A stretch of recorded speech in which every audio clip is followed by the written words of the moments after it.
आपका मतलब क्या है? यह सुनकर वह ठंडे पड़ गए। एड्रियन ने आपको नहीं बताया? उसने मुझे पूरी जगह ठीक करने को कहा है।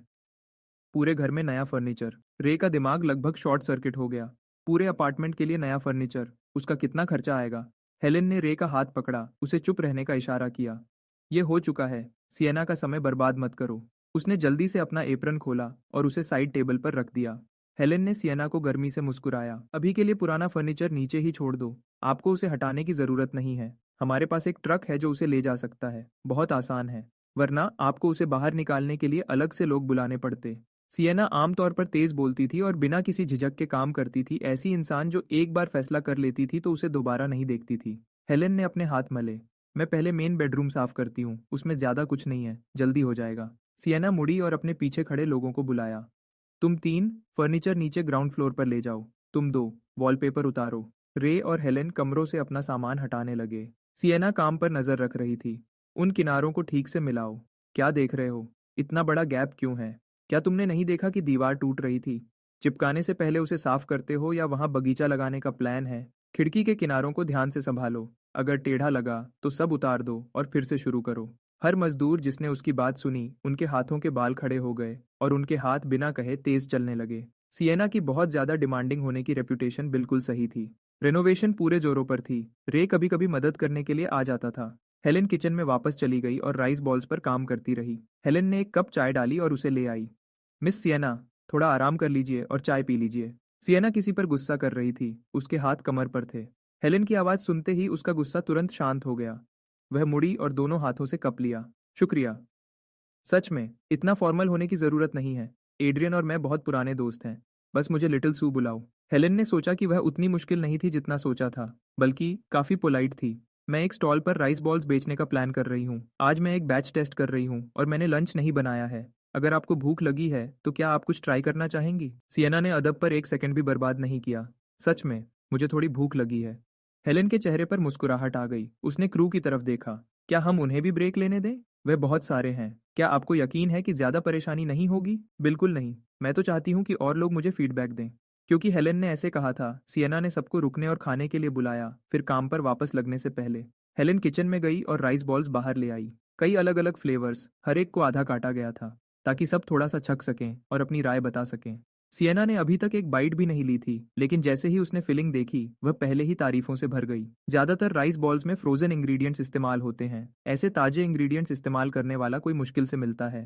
पहली बाइट के बाद उसने बिना झिझक के थम्स अप दिया। ये कमाल के हैं। उसने हेलेन की इतनी तारीफ की कि हेलेन खुशी से चमक उठी। क्रू ने मजे से खाया और खत्म होने के बाद सीधे काम पर वापस लग गए। हेलेन ने सिएना को बैठने और चाय पीने के लिए बुलाया। सिएना समझ गई कि उसके दिमाग में कुछ चल रहा है, इसलिए वह बैठ गई। आप और एड्रियन कैसे मिले? यह एक लंबी कहानी है। वह जवान है, लेकिन हम एक दूसरे को लगभग 10 साल से जानते हैं। हेलेन ने सोच में डूबी हुई आवाज में किया। एक पल बाद उसने थोड़ा हिचकते हुए कहा, जब से एड्रियन वापस आया है, उसके और हमारे बीच हमेशा एक दूरी रही है, उसकी जिंदगी, उसका तरीका। क्या आप मुझे उसके बारे में थोड़ा और बता सकती हैं? सिएना अब समझ गई। एड्रियन अपनी वजहों से लिंडन फैमिली के साथ रह रहा था, लेकिन यह फैमिली सच में लड़के की परवाह करती थी। लेकिन वह बिना किसी असली गर्माहट के बड़ा हुआ था और इसने उसे जज्बाती तौर पर अलग थलग कर दिया था। ऊपर से उसका तरीका आसान लगता था, लेकिन उसके और फैमिली के एहसास के बीच एक असली खाली जगह थी। हेलेन उस तक पहुंचना चाहती थी और उसे पता नहीं था कैसे। सिएना ने एक धीमी सांस छोड़ी। वह समझ गई थी कि रे और हेलेन अच्छे लोग थे। पहले उसे चिंता थी कि एड्रियन यहाँ मुश्किल में पड़ेगा। अब वह ऐसा नहीं सोचती थी। उसने वह बताना शुरू किया जो वह जानती थी। जब एड्रियन हार्विक फैमिली के साथ था, विक्टर और क्लेयर उस पर मुश्किल से ही ध्यान देते थे। उसे ज्यादातर हार्विक की दो बेटियों ने पाला था, लेकिन प्यार से नहीं। यह ज्यादा एक लगातार दिमागी लड़ाई जैसा था। खींचतान, प्यार और तकरार सब एक साथ उलझे हुए थे। तो उसने कभी नहीं सीखा कि गर्माहट कैसी महसूस होती है। वह थोड़ा जज्बाती तौर पर अलग थलग हो गया। दोस्त थे, लेकिन दोस्ती उस खाली जगह को नहीं भर सकती जहां फैमिली होनी चाहिए थी। समय के साथ वह शांत हो गया, अपनी उम्र के किसी भी इंसान से ज्यादा सुलझा हुआ और शांत। लेकिन उसने वह खुलापन खो दिया जो जवानी का होता है। हर्विक का घर बिल्कुल घर जैसा नहीं था। कोई गर्माहट नहीं, ठंडा और मशीन जैसा पूरी तरह से। उसने जो 3 बच्चे पैदा किए, हर एक बहुत खास था और उनमें से कोई भी जज्बाती तौर पर ठीक नहीं था। हर एक के अंदर कुछ टूटा हुआ था। यह सुनकर कि उसके बच्चे की जिंदगी उस घर में कैसी थी, हेलेन को अपने सीने में ऐसा दर्द महसूस हुआ जिसे वह शांत नहीं कर पाई। उसने सोचा था कि खाना, कपड़े और आराम मिलने पर वह खुश रहा होगा, और जो दूरी उसे अब महसूस हो रही थी, वह बस एक गरीब घर में एडजस्ट करने की मुश्किल थी। अभी उसे समझ आया कि उसके बेटे ने कभी गर्माहट महसूस नहीं की थी और इसने उसे ठंडा बना दिया था। तो एड्रियन को आमतौर पर क्या खाना पसंद है? उसने पूछा। सच कहूं तो मुझे नहीं पता। मैं बस इतना जानती हूँ कि हार्विक फैमिली में शेफ्स बदलते रहते थे। एक भी आधा साल नहीं टिका। स्कूल छुट्टी हो गई थी। लायरा और मैं बी को एलिमेंट्री स्कूल से लेने गए। कई पड़ोसियों ने लायरा को देखा और आवाज लगाई, क्या तुम्हारी फैमिली के पास पैसा आ गया? तुमने सारा फर्नीचर क्यों बदल दिया? लायरा पूरी तरह हैरान रह गई। उसने बिना सोचे समझे मेरी तरफ देखा। सिर्फ जगह ठीक करनी थी और एक डेस्क रखना था। सब कुछ क्यों बदल दिया? मैंने पलक झपकाई। यह सिएना का आइडिया था। वह फर्नीचर बनाने वालों को जानती है। ज्यादा खर्चा नहीं आया। मैंने अपने मन में सोचा, इसकी जिम्मेदारी सिएना ले सकती है। इसी बीच सिएना, जो अभी किसी को डांट रही थी, अचानक उसे छींक आ गई। उसने इसको झटक दिया। यहाँ कितनी धूल है। अगली बार मुझे मास्क पहनना चाहिए। जब हम तीनों घर पहुंचे तो लोग मेहमानों के कमरे से कचरा साफ कर रहे थे। दो मजदूर किचन में सिंक बदल रहे थे। लीरा और बी हैरान रह गए। दरवाजे के पास एक छोटा सा जूतों का कैबिनेट आ गया था। वह इतना पतला लग रहा था कि उसमें एक जोड़ी भी नहीं आएगी जब तक आप उसे खोलो नहीं। जूते तिरछे रखे थे।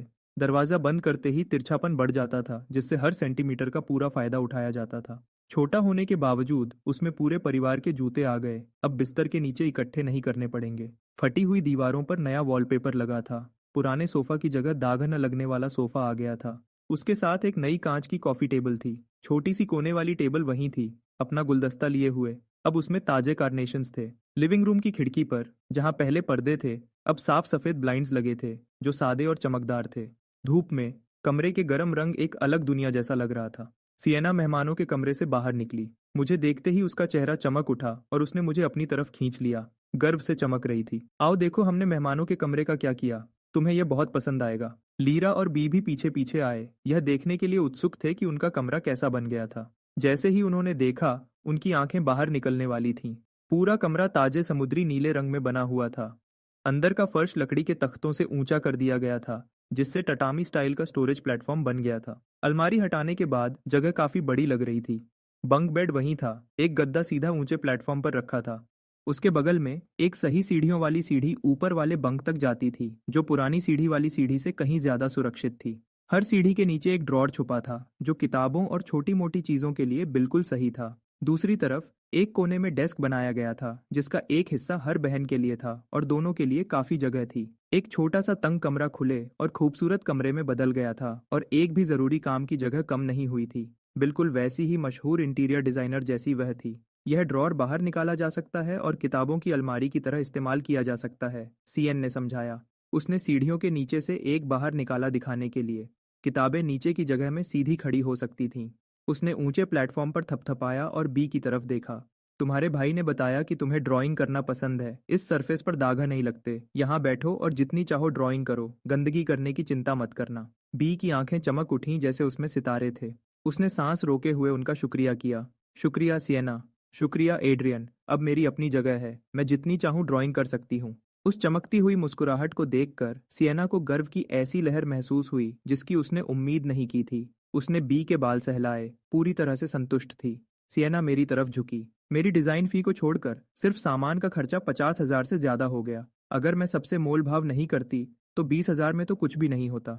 इसीलिए मैंने तुम्हें बुलाया था। कोई और यह काम नहीं कर सकता था। सिएना का सर गर्व से ऊंचा हो गया।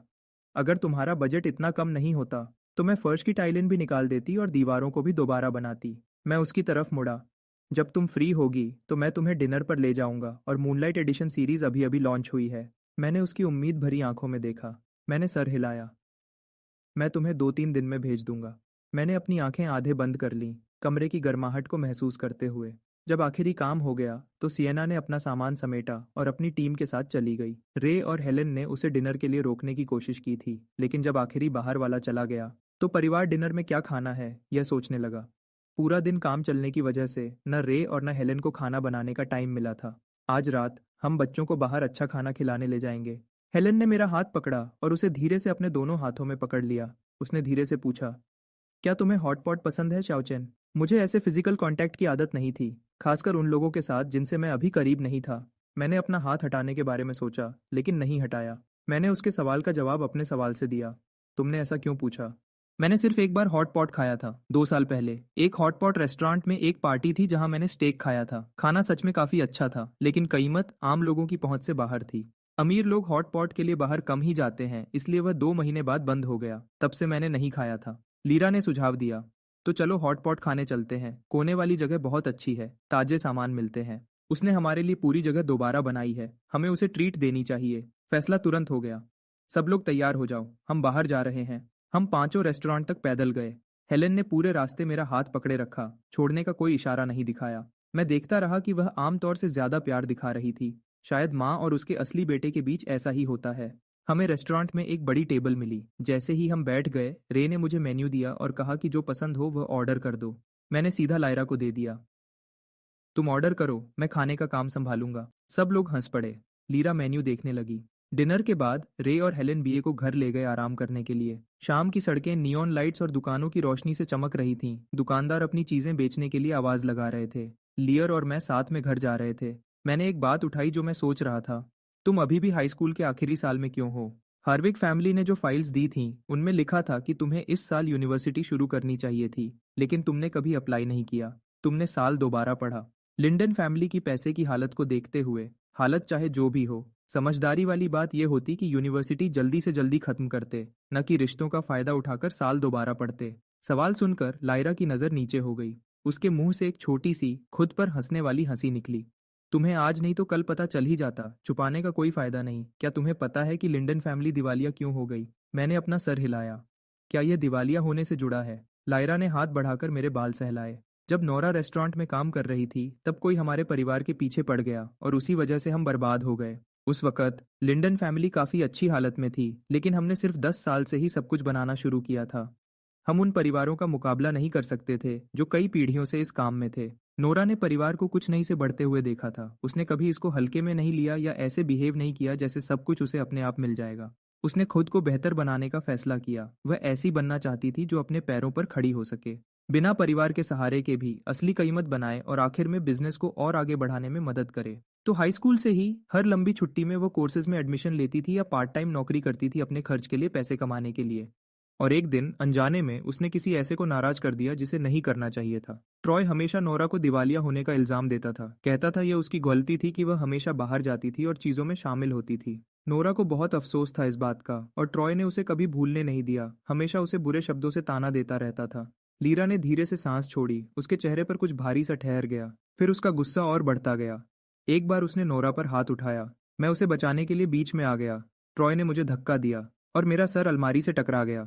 डॉक्टर ने कहा कि यह कंकशन था। यह कॉलेज के एंट्रेंस एग्जाम्स से ठीक पहले की बात थी। मेरा शरीर ठीक था, लेकिन उल्टी और चक्कर आते रहे।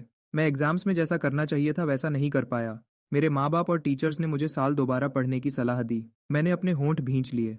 जब उसने बात खत्म की तो मैंने पूछा, क्या तुम ट्रॉय से नफरत करती हो? लायरा की आंखें झुक गईं। उनमें कुछ खामोश और खोया हुआ सा भारी भारी था। वह मेरा छोटा भाई था, जिसे मैंने 17 साल तक प्यार किया। परिवार से रंजिश नहीं रखते। मैंने कभी उम्मीद नहीं की थी कि वह ऐसे छोड़कर चला जाएगा, इतनी पूरी तरह से, इतनी आखिरी बार। मैं उस खामोश, खुद पर हंसने वाली हंसी को समझ गया। 17 साल का सच्चा प्यार, और आखिर में उसको यही मिला था। जिससे प्यार करते हो उससे धोखा मिलना ऐसे तकलीफ देता है जैसे पैसे के लिए धोखा कभी नहीं दे सकता। लायरा ने अचानक मेरी तरफ देखा। उसकी आंखें गर्माहट से नरम थीं। हम परिवार हैं, कुछ चीजें गिनने की जरूरत नहीं होती।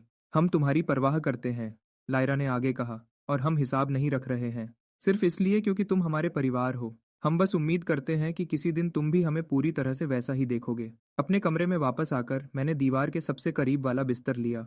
मैंने कंबल ऊपर खींच लिया। नए गद्दे से सच में फर्क पड़ा था। आखिरकार अब उस पर सोना नहीं पड़ेगा जो एक तख्ते जैसा लगता था। मैंने छोटा सा लटका हुआ फैन चालू किया और सेलीन को कॉल करने के लिए तैयार हो गया। जैसे ही कॉल लगा, एक धीमी हंसी सुनाई दी।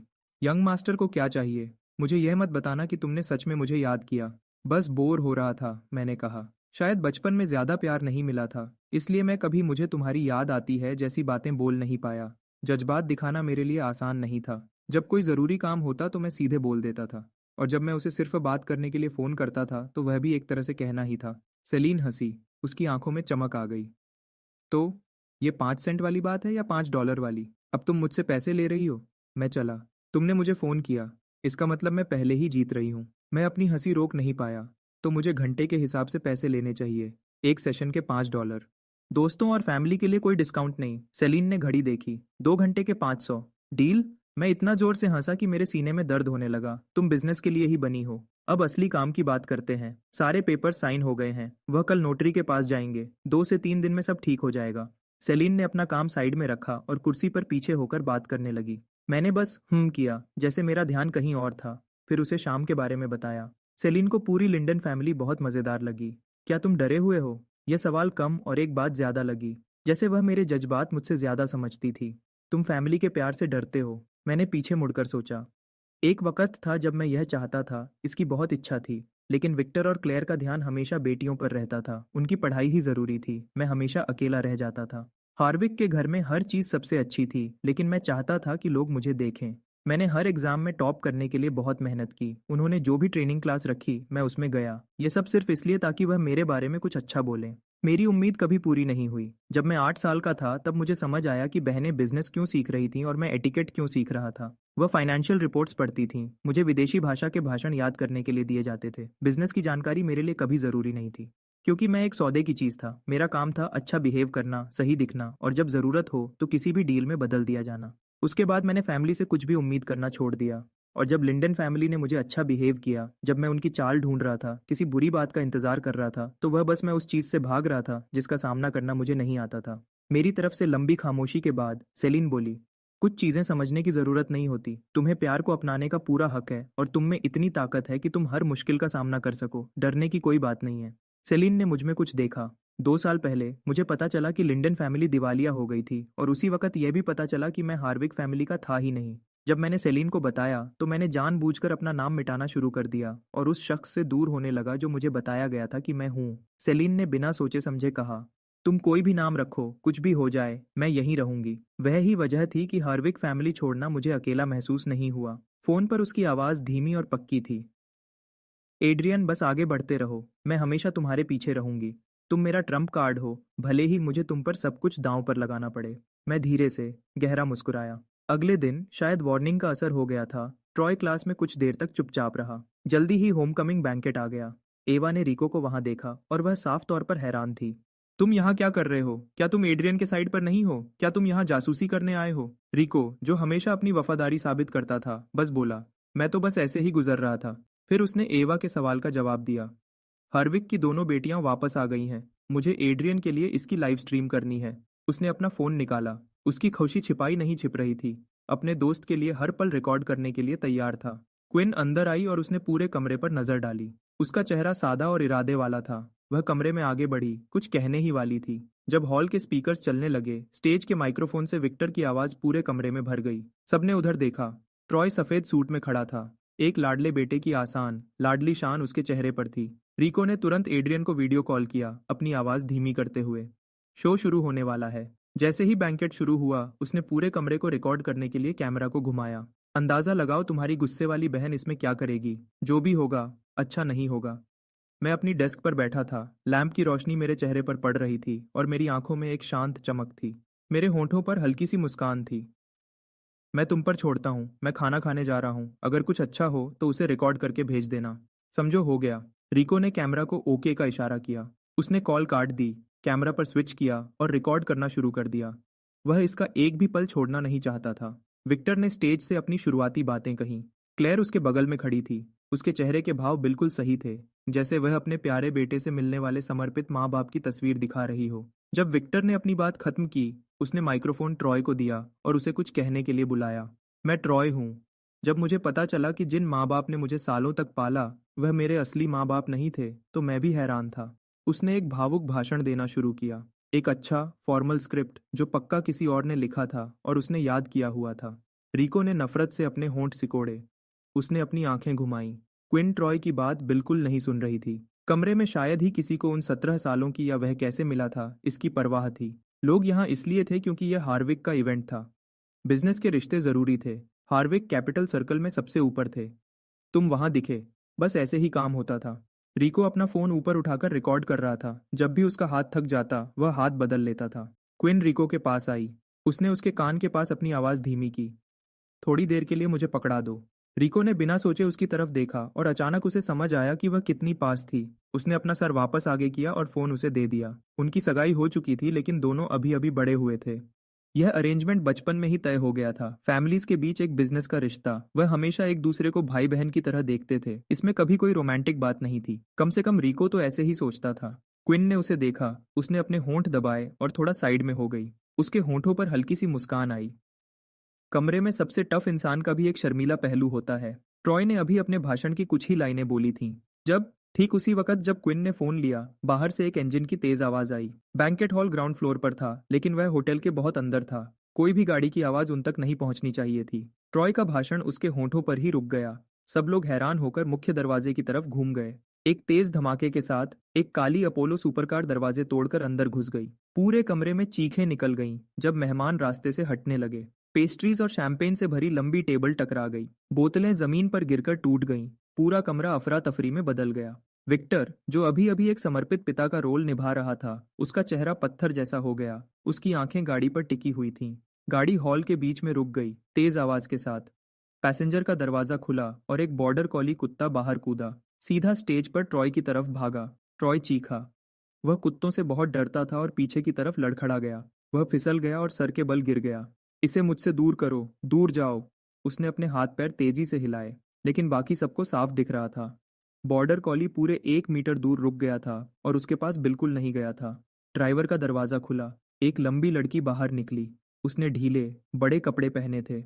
लंबी उंगलियों से उसने अपने चश्मे को नाक से नीचे किया। वह गाड़ी से टेक लगाकर खड़ी थी। उसका हर अंग बगावत और बेपरवाही दिखा रहा था। उसके पीछे का बैंकेट हॉल तबाह हो चुका था और वह बिल्कुल बेपरवाह लग रही थी। उसके होंठों पर एक आलसी, तेज मुस्कान थी।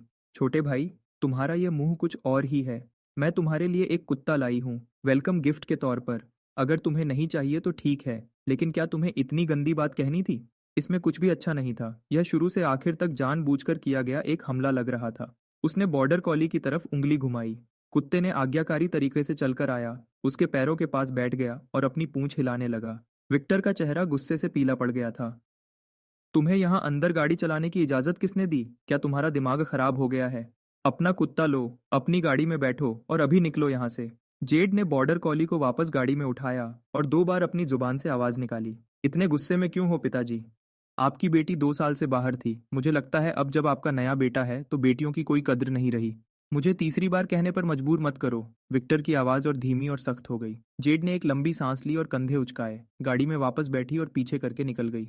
नाडिया, हरविक की सबसे बड़ी बेटी, किसी वक्त चुपचाप अंदर आ गई थी। वह कमरे में घूमने लगी, मेहमानों को शांत करते हुए। मेरी बहन ने गलत किया। मैं इस डर के लिए माफी चाहती हूँ। मैंने बगल वाला हॉल तैयार करवा दिया है, कृपया इधर से। नाडिया के संभलने से लोग मान गए। किसी ने भी दोबारा उस बात को उठाने की कोशिश नहीं की जो अभी हुई थी। रिको ने देखा कि अब एक्साइटमेंट खत्म हो गई है तो उसने फोन वापस ले लिया और रिकॉर्डिंग बंद कर दी। उसने फुटेज भेज दी और सिर्फ एक कमेंट लिखा, बिल्कुल शानदार। ट्रॉय को उसके माँ बाप एक अलग कमरे में ले गए। वहां की हवा में जैसे ऑक्सीजन ही नहीं थी। उसने अपने हाथ आपस में मरोड़े। उसकी आवाज मुश्किल से सुनाई दे रही थी, कांपते हुए। मैं डर गया था। मैं बचपन से ही कुत्तों से डरता हूँ। विक्टर ने उसे गुस्से से घूरा। इतने सारे लोगों के सामने गंदी जुबान। तुमने इस परिवार को शर्मिंदा किया है। ट्रॉय की आंखें हैरत से लाल हो गईं। उसे पूरी जिंदगी लाड प्यार मिला था। किसी ने भी उससे ऐसे बात नहीं की थी। उसने अपने असली परिवार को गुस्से से देखा। ये सारी गलती जेड की थी, साफ साफ। इससे पहले कि वह अपनी बात पूरी करता, विक्टर ने उसे बीच में ही रोक दिया, पत्थर की तरह ठंडा होकर। अगर मुझे पता होता कि तुम इतने बेकार होगे तो मैं तुम्हें कभी वापस नहीं लाता। ट्रॉय समझ नहीं पाया कि उसने क्या गलती की थी। जेड ने ही यह सब किया था, तो फिर उसे ही क्यों डांटा जा रहा था? उसने बेचैन आंखों से क्लेयर की तरफ देखा। लोग कहते हैं कि माँ सब जानती है, यकीनन वह उसके साथ देगी। लेकिन क्लेयर का चेहरा भी उतना ही ठंडा था। उसका चेहरा विक्टर से ज्यादा अच्छा नहीं था। जब वह बोली तो उसकी आवाज में कोई गर्माहट नहीं थी। तुमने सबके सामने हमें तमाशा बना दिया। अगर अगली बार ऐसा हुआ तो मैं तुम्हें खुद भेज दूंगी। घर जाओ, अभी। विक्टर ने ट्रॉय को आखिरी बार तीखी नजर से देखा। फिर वह क्लेयर के साथ बाकी चीजों को संभालने लगा। ट्रॉय की सारी ताकत एक साथ खत्म हो गई। वह जमीन पर बैठ गया। वह हंसा, एक खोखली, खुद पर हंसने वाली आवाज। हैरत नहीं कि एड्रियन ऐसे ही चला गया था। अपने कपड़े पैक करने की भी जहमत नहीं की। बस अपने डॉक्यूमेंट्स लिए और 1 घंटे से भी कम में दरवाजे से बाहर। हैरत नहीं कि क्लेयर को उसे लेने जाना पड़ा था। वह कभी इस जगह वापस नहीं आना चाहता था। ट्रॉय ने एक लंबी गहरी सांस ली और बिना किसी भाव के खड़ा हो गया। वह ऐसे बाहर निकला जैसे कोई खोखली चीज ऐसी दुनिया में चल रही हो जहां अब उसका कोई काम नहीं था। बस एहसास, उनकी कोई अहमियत नहीं। उसके पास अच्छे कपड़े थे, अच्छा खाना था, सबसे बेहतर जिंदगी थी। यही तो वह चाहता था। हार्विक बैंकेट के घुटन भरे माहौल के उल्टा उस शाम लिंडन का घर गरम और शोर से भरा था। डिनर में अचार वाली मछली थी, मेरी पसंदीदा। B8 और मैं एक साथ हंसे। लायरा के दिमाग में कुछ चल रहा था। एक क्लासमेट की बहन एक प्रोडक्शन कंपनी में काम करती है। आजकल नॉवेल्स से बने छोटे ड्रामास बहुत चल रहे हैं। उसने कहा कि मैं इसके लिए सही लगती हूँ। अगर मैं कोई एक्स्ट्रा काम करना चाहूँ तो वह मुझे उन प्रोडक्शंस में एक्टर के तौर पर रिकमेंड कर सकती है। ये थोड़ा अजीब लग रहा है, रे ने कहा। यह इंडस्ट्री आजकल हर तरह के लोगों से भरी है। इसमें से बहुत कुछ सिर्फ स्कैम्स हैं। वह तुमसे पहले ट्रेनिंग की फीस लेते हैं, बाद में काम देने का वादा करते हैं, और फिर तुम उनसे कभी नहीं सुनते। रे ने सालों तक बिजनेस किया था और उसने इस स्कीम के हर रूप सुने थे। आसान लगने वाले काम जैसे फिटिंग मॉडल हमेशा एक जाल लगते थे। लायरा खुद भी पूरी तरह से पक्की नहीं थी। आजकल बड़े बड़े धोखों की कोई कमी नहीं थी। मैं बस पहले तुम सबकी राय जानना चाहती थी। अगर तुम सब ठीक हो तो मैं इंटरव्यू के लिए जाऊंगी, और अगर वह मुझसे ट्रेनिंग के पैसे मांगे तो मैं चली जाऊंगी। मुझे लगता है तुम्हें जाना चाहिए, मैंने कहा। तुम्हारे चेहरे के साथ पूरा मौका है कि तुम बहुत फेमस हो जाओ और किसी बड़ी चीज के लिए चुनी जाओ। और अगर ऐसा खुद ब खुद नहीं होता तो मैं पर्दे के पीछे से चीजों को आगे बढ़ा सकती हूँ। दोनों तरह से नतीजा एक ही होगा। कोशिश करो, हो सकता है तुम्हें एक्टिंग पसंद आए और ज्यादा ऑप्शंस होना हमेशा अच्छा होता है। मैंने मुस्कुराकर अपनी बात को पक्का किया। लीरा हंसी। ठीक है, मैं तुम्हारी बात मानूंगी। मैं कल कोशिश करूंगी। क्या तुम मेरे साथ आना चाहते हो? घर पर खाली बैठने का कोई फायदा नहीं। हम घर से बाहर निकल सकते हैं। लंच के बाद चलते हैं, मैंने कहा। मैं कल सुबह देर तक सोना चाहता हूँ। लायरा ने मेरे सर पर प्यार से हाथ फेरा। डिनर के बाद मैंने किचन का कचरा उठाया और उसे फेंकने के लिए नीचे गया। लायरा भी साथ आई। उसे मेरा रात में अकेले बाहर जाना पसंद नहीं था। हमने कचरा साथ में नीचे फेंका। फिर हम दोनों घूमते हुए मिल्क टी लेने चले गए। हम मुश्किल से मोड़ तक पहुंचे ही थे कि एक चमकती सुपरकार तेजी से सड़क पर आई और हमारे सामने आराम से रुक गई। मैंने अपोलो सुपरकार को पहचान लिया। मैं रुक गया। मेरी आंखें पतली हो गईं। उनके पीछे कुछ शांत और तीखा सा उभर रहा था। मेरे चेहरे पर आसान भाव गायब हो गया। जेड बाहर निकली, दोनों हाथ कार की छत पर रखे, मुझे देखकर मुस्कुरा रही थी। उसके पहले शब्द कोई ग्रीटिंग नहीं थे। सच में, मेरा शांत छोटा भाई हार्विक फैमिली को छोड़कर क्या कुछ दिन के लिए जाता है और ऐसे दिखता है? मैंने अपने होंठ के कोने को मोड़ दिया। घर की हवा तुम्हें काफी बिजी नहीं रखती क्या? तो तुम इतनी दूर तक मुझे देखने आई हो? तुम कब से ऐसे बात करने लगे हो जैसे तुम हथियार निकालने वाले हो? मैं सच में तुम्हारी परवाह करती हूँ। उसकी बात में जरा भी सच्चाई नहीं थी। वह कार के बॉनेट के चारों तरफ से मेरी तरफ आई। उसका हर कदम उतना ही आराम से और बेपरवाह था जितनी वह खुद थी। 1 साल से ज्यादा हो गया तुम्हें देखे हुए। मैं तुम्हारे लिए एक तोहफा भी लाई हूँ। उसने पैसेंजर का दरवाजा खोला। बॉर्डर कॉली बाहर कूद गया। वह उसके पास आया और बैठ गया। मैंने अभी तक रिको की फुटेज नहीं देखी थी, लेकिन मुझे पता था कि जेड उस कार को बहुत पवित्र मानती थी। लिमिटेड एडिशन सुपर कार पर नुकसान था। पेंट के बड़े बड़े हिस्से खुरचे हुए थे और बॉडी पर सूखे हुए निशान थे जो गिरे हुए ड्रिंक्स जैसे लग रहे थे। समय और कार की हालत देखकर यह समझना मुश्किल नहीं था कि वह क्या कर रही थी, और क्योंकि वह कहीं और रुकी नहीं थी तो कुत्ता सीधा होमकमिंग बैंकेट से आया था। जेड पैसेंजर डोर से पीछे तकिया लगाकर खड़ी हो गई। हमेशा की तरह गर्व से उसने कहा, अब भी सेकंड हैंड चीजों को हाथ नहीं लगाओगे। लेकिन यह कुत्ता तुम्हारे लिए खरीदा गया था। मैं तो बस इसे थोड़े से परफॉर्मेंस के लिए साथ ले गई थी। तुम सच में इस पे छोटा सा गुस्सा नहीं करोगे, है ना? मैंने एक ठंडी आवाज निकाली जो हंसी नहीं थी और उसकी तरफ चलने लगा। जब तक मैं उससे आधा कदम दूर नहीं था, मैंने सीधा उसकी आंखों में देखा। मेरी आवाज साफ थी और उसके नीचे एक ठंडी तीखी बात थी। तुम में लोगों को परेशान करने का असली टैलेंट है, और जिस चीज से मुझे सबसे ज्यादा नफरत है वह है कुत्ते। चाहे उसका मतलब उसके पैरों में बैठा बॉर्डर कॉली हो या मेरे सामने खड़ी इंसान। कहना मुश्किल था। हमने एक दूसरे की आंखों में देखा। लायरा पास में शांत हवा की तरह खड़ी थी, हमारे बीच लटकी तनाव से बिल्कुल भी नहीं डरी। उसने सीधे से कहा, मिल्क टी की दुकान बंद होने वाली है, चलो वापस चलते हैं। जेड ने पहली बार लायरा को देखा। उसकी नजर उस पर घूमी जिसमें छुपी हुई नफरत साफ दिख रही थी। एक बैंकरप्ट फैमिली की लड़की को यहाँ बात करने का कोई हक नहीं। लायरा का चेहरा पूरी तरह शांत रहा। दुश्मनी का कोई निशान नहीं था। एड्रियन मेरा भाई है। तुम दोनों के बीच जो भी है उसका काम मेरा काम है। जेड हंसी, पूरा मजाक उड़ाते हुए। तुम उसकी बहन बनने के लायक नहीं हो। मैंने खुद को रोका नहीं। वह लायक नहीं है, क्या तुम हो? जेड ने पलक नहीं झपकाई। वह कार से तकिया लगाकर खड़ी थी, अब भी मुस्कुरा रही थी। कम से कम 17 साल। मैंने अपनी आंखें घुमाई। समझ नहीं पाया कि कितना सच था और कितना दिखावा। दोनों तरह से यह एक मजाक लग रहा था। तुम यहाँ किस लिए आई हो? मैं यहाँ रहता हूँ। घर जाओ। जेड ने कंधे उचकाए। अगर तुम आज रात मेरे साथ नहीं चलते तो अगला जो तुम्हें ढूंढने आएगा वह नाडिया होगी, और तुम्हें पता होना चाहिए कि उससे डील करना मेरे जितना आसान नहीं है। मैंने बिना रुके जवाब दिया। वह मेरी बहन नहीं है। मैंने बॉर्डर कॉली की तरफ देखा। उसके बाल रेशम जैसे थे। वह अपनी पूंछ हिला रहा था। मैं झुका और उसकी कॉलर पकड़ ली। मैंने जेड को धक्का देकर हटा दिया जहां वह कार से तकिया लगाकर खड़ी थी और उससे बात करना बंद कर दिया। जब मैंने लायरा की तरफ देखा, उसका चेहरा नरम और आसान था। उस आम जानी पहचानी बात पर एसिस लायरा ने अपना हाथ मेरे कंधे पर रखा। चलो घर चलते हैं। जेड हम दोनों को तब तक देखती रही जब तक हम गायब नहीं हो गए। फिर उसने अपना फोन निकाला और कॉल किया। तुम्हारे छोटे भाई की अब एक नई बहन है। वह अब तुम्हारी परवाह भी नहीं करता। यह उसके पहले शब्द थे जैसे ही कॉल लगा। दूसरी तरफ नाडिया एक लंबे पल के लिए शांत रही, फिर साफ साफ कहा, तो फिर उसे खुद वापस ले आओ। जेड को गुस्सा आ गया। उसने पुराने अपार्टमेंट कॉम्प्लेक्स की तरफ देखा। वह जगह टूटी फूटी और बहुत छोटी है। वहां रहने जैसा क्या है? क्या वह पागल हो गया है? हर्विक की हवेली बहुत शानदार है और तुम खुद भी मुश्किल से वापस जाती हो। नाडिया पूरी तरह शांत रही, अपनी बहन के गुस्से को बिल्कुल नजरअंदाज करते हुए। ये जो वह उस जगह रह रहा है, इसमें कुछ तुम्हारा भी हाथ है। अगर जेड ने वह हरकत न की होती और लिंडन फैमिली को बैंकरप्ट न बनाया होता, तो चाहे वह उनके पास वापस भी जाता, वह फिर भी कोई होता। डिजाइनर कपड़े, अपनी गाड़ियां, न कि पूरा परिवार एक छोटे से टूटे फूटे अपार्टमेंट में घुसा हुआ। जेड ने अपने दांत पीसे। जब कोई लापरवाह काम करना होता था तो वह खुशी खुशी चीजों को आगे बढ़ाती थी, लेकिन जैसे ही बात बिगड़ जाती, सारा इल्जाम उस पर अकेली पर आ जाता। नाडिया दिन ब दिन और ज्यादा हिसाब किताब करने वाली होती जा रही थी। तुम बेहतर है अपनी ये एनर्जी रखो और एड्रियन को वापस आने के लिए मनाने की सोचना भी मत। वह तुम्हारी भी नहीं सुनेगा और मैं बड़े मजे से देखूंगी। उसने बिना कुछ और कहे फोन काट दिया। नाडिया ने अपना फोन नीचे रखा।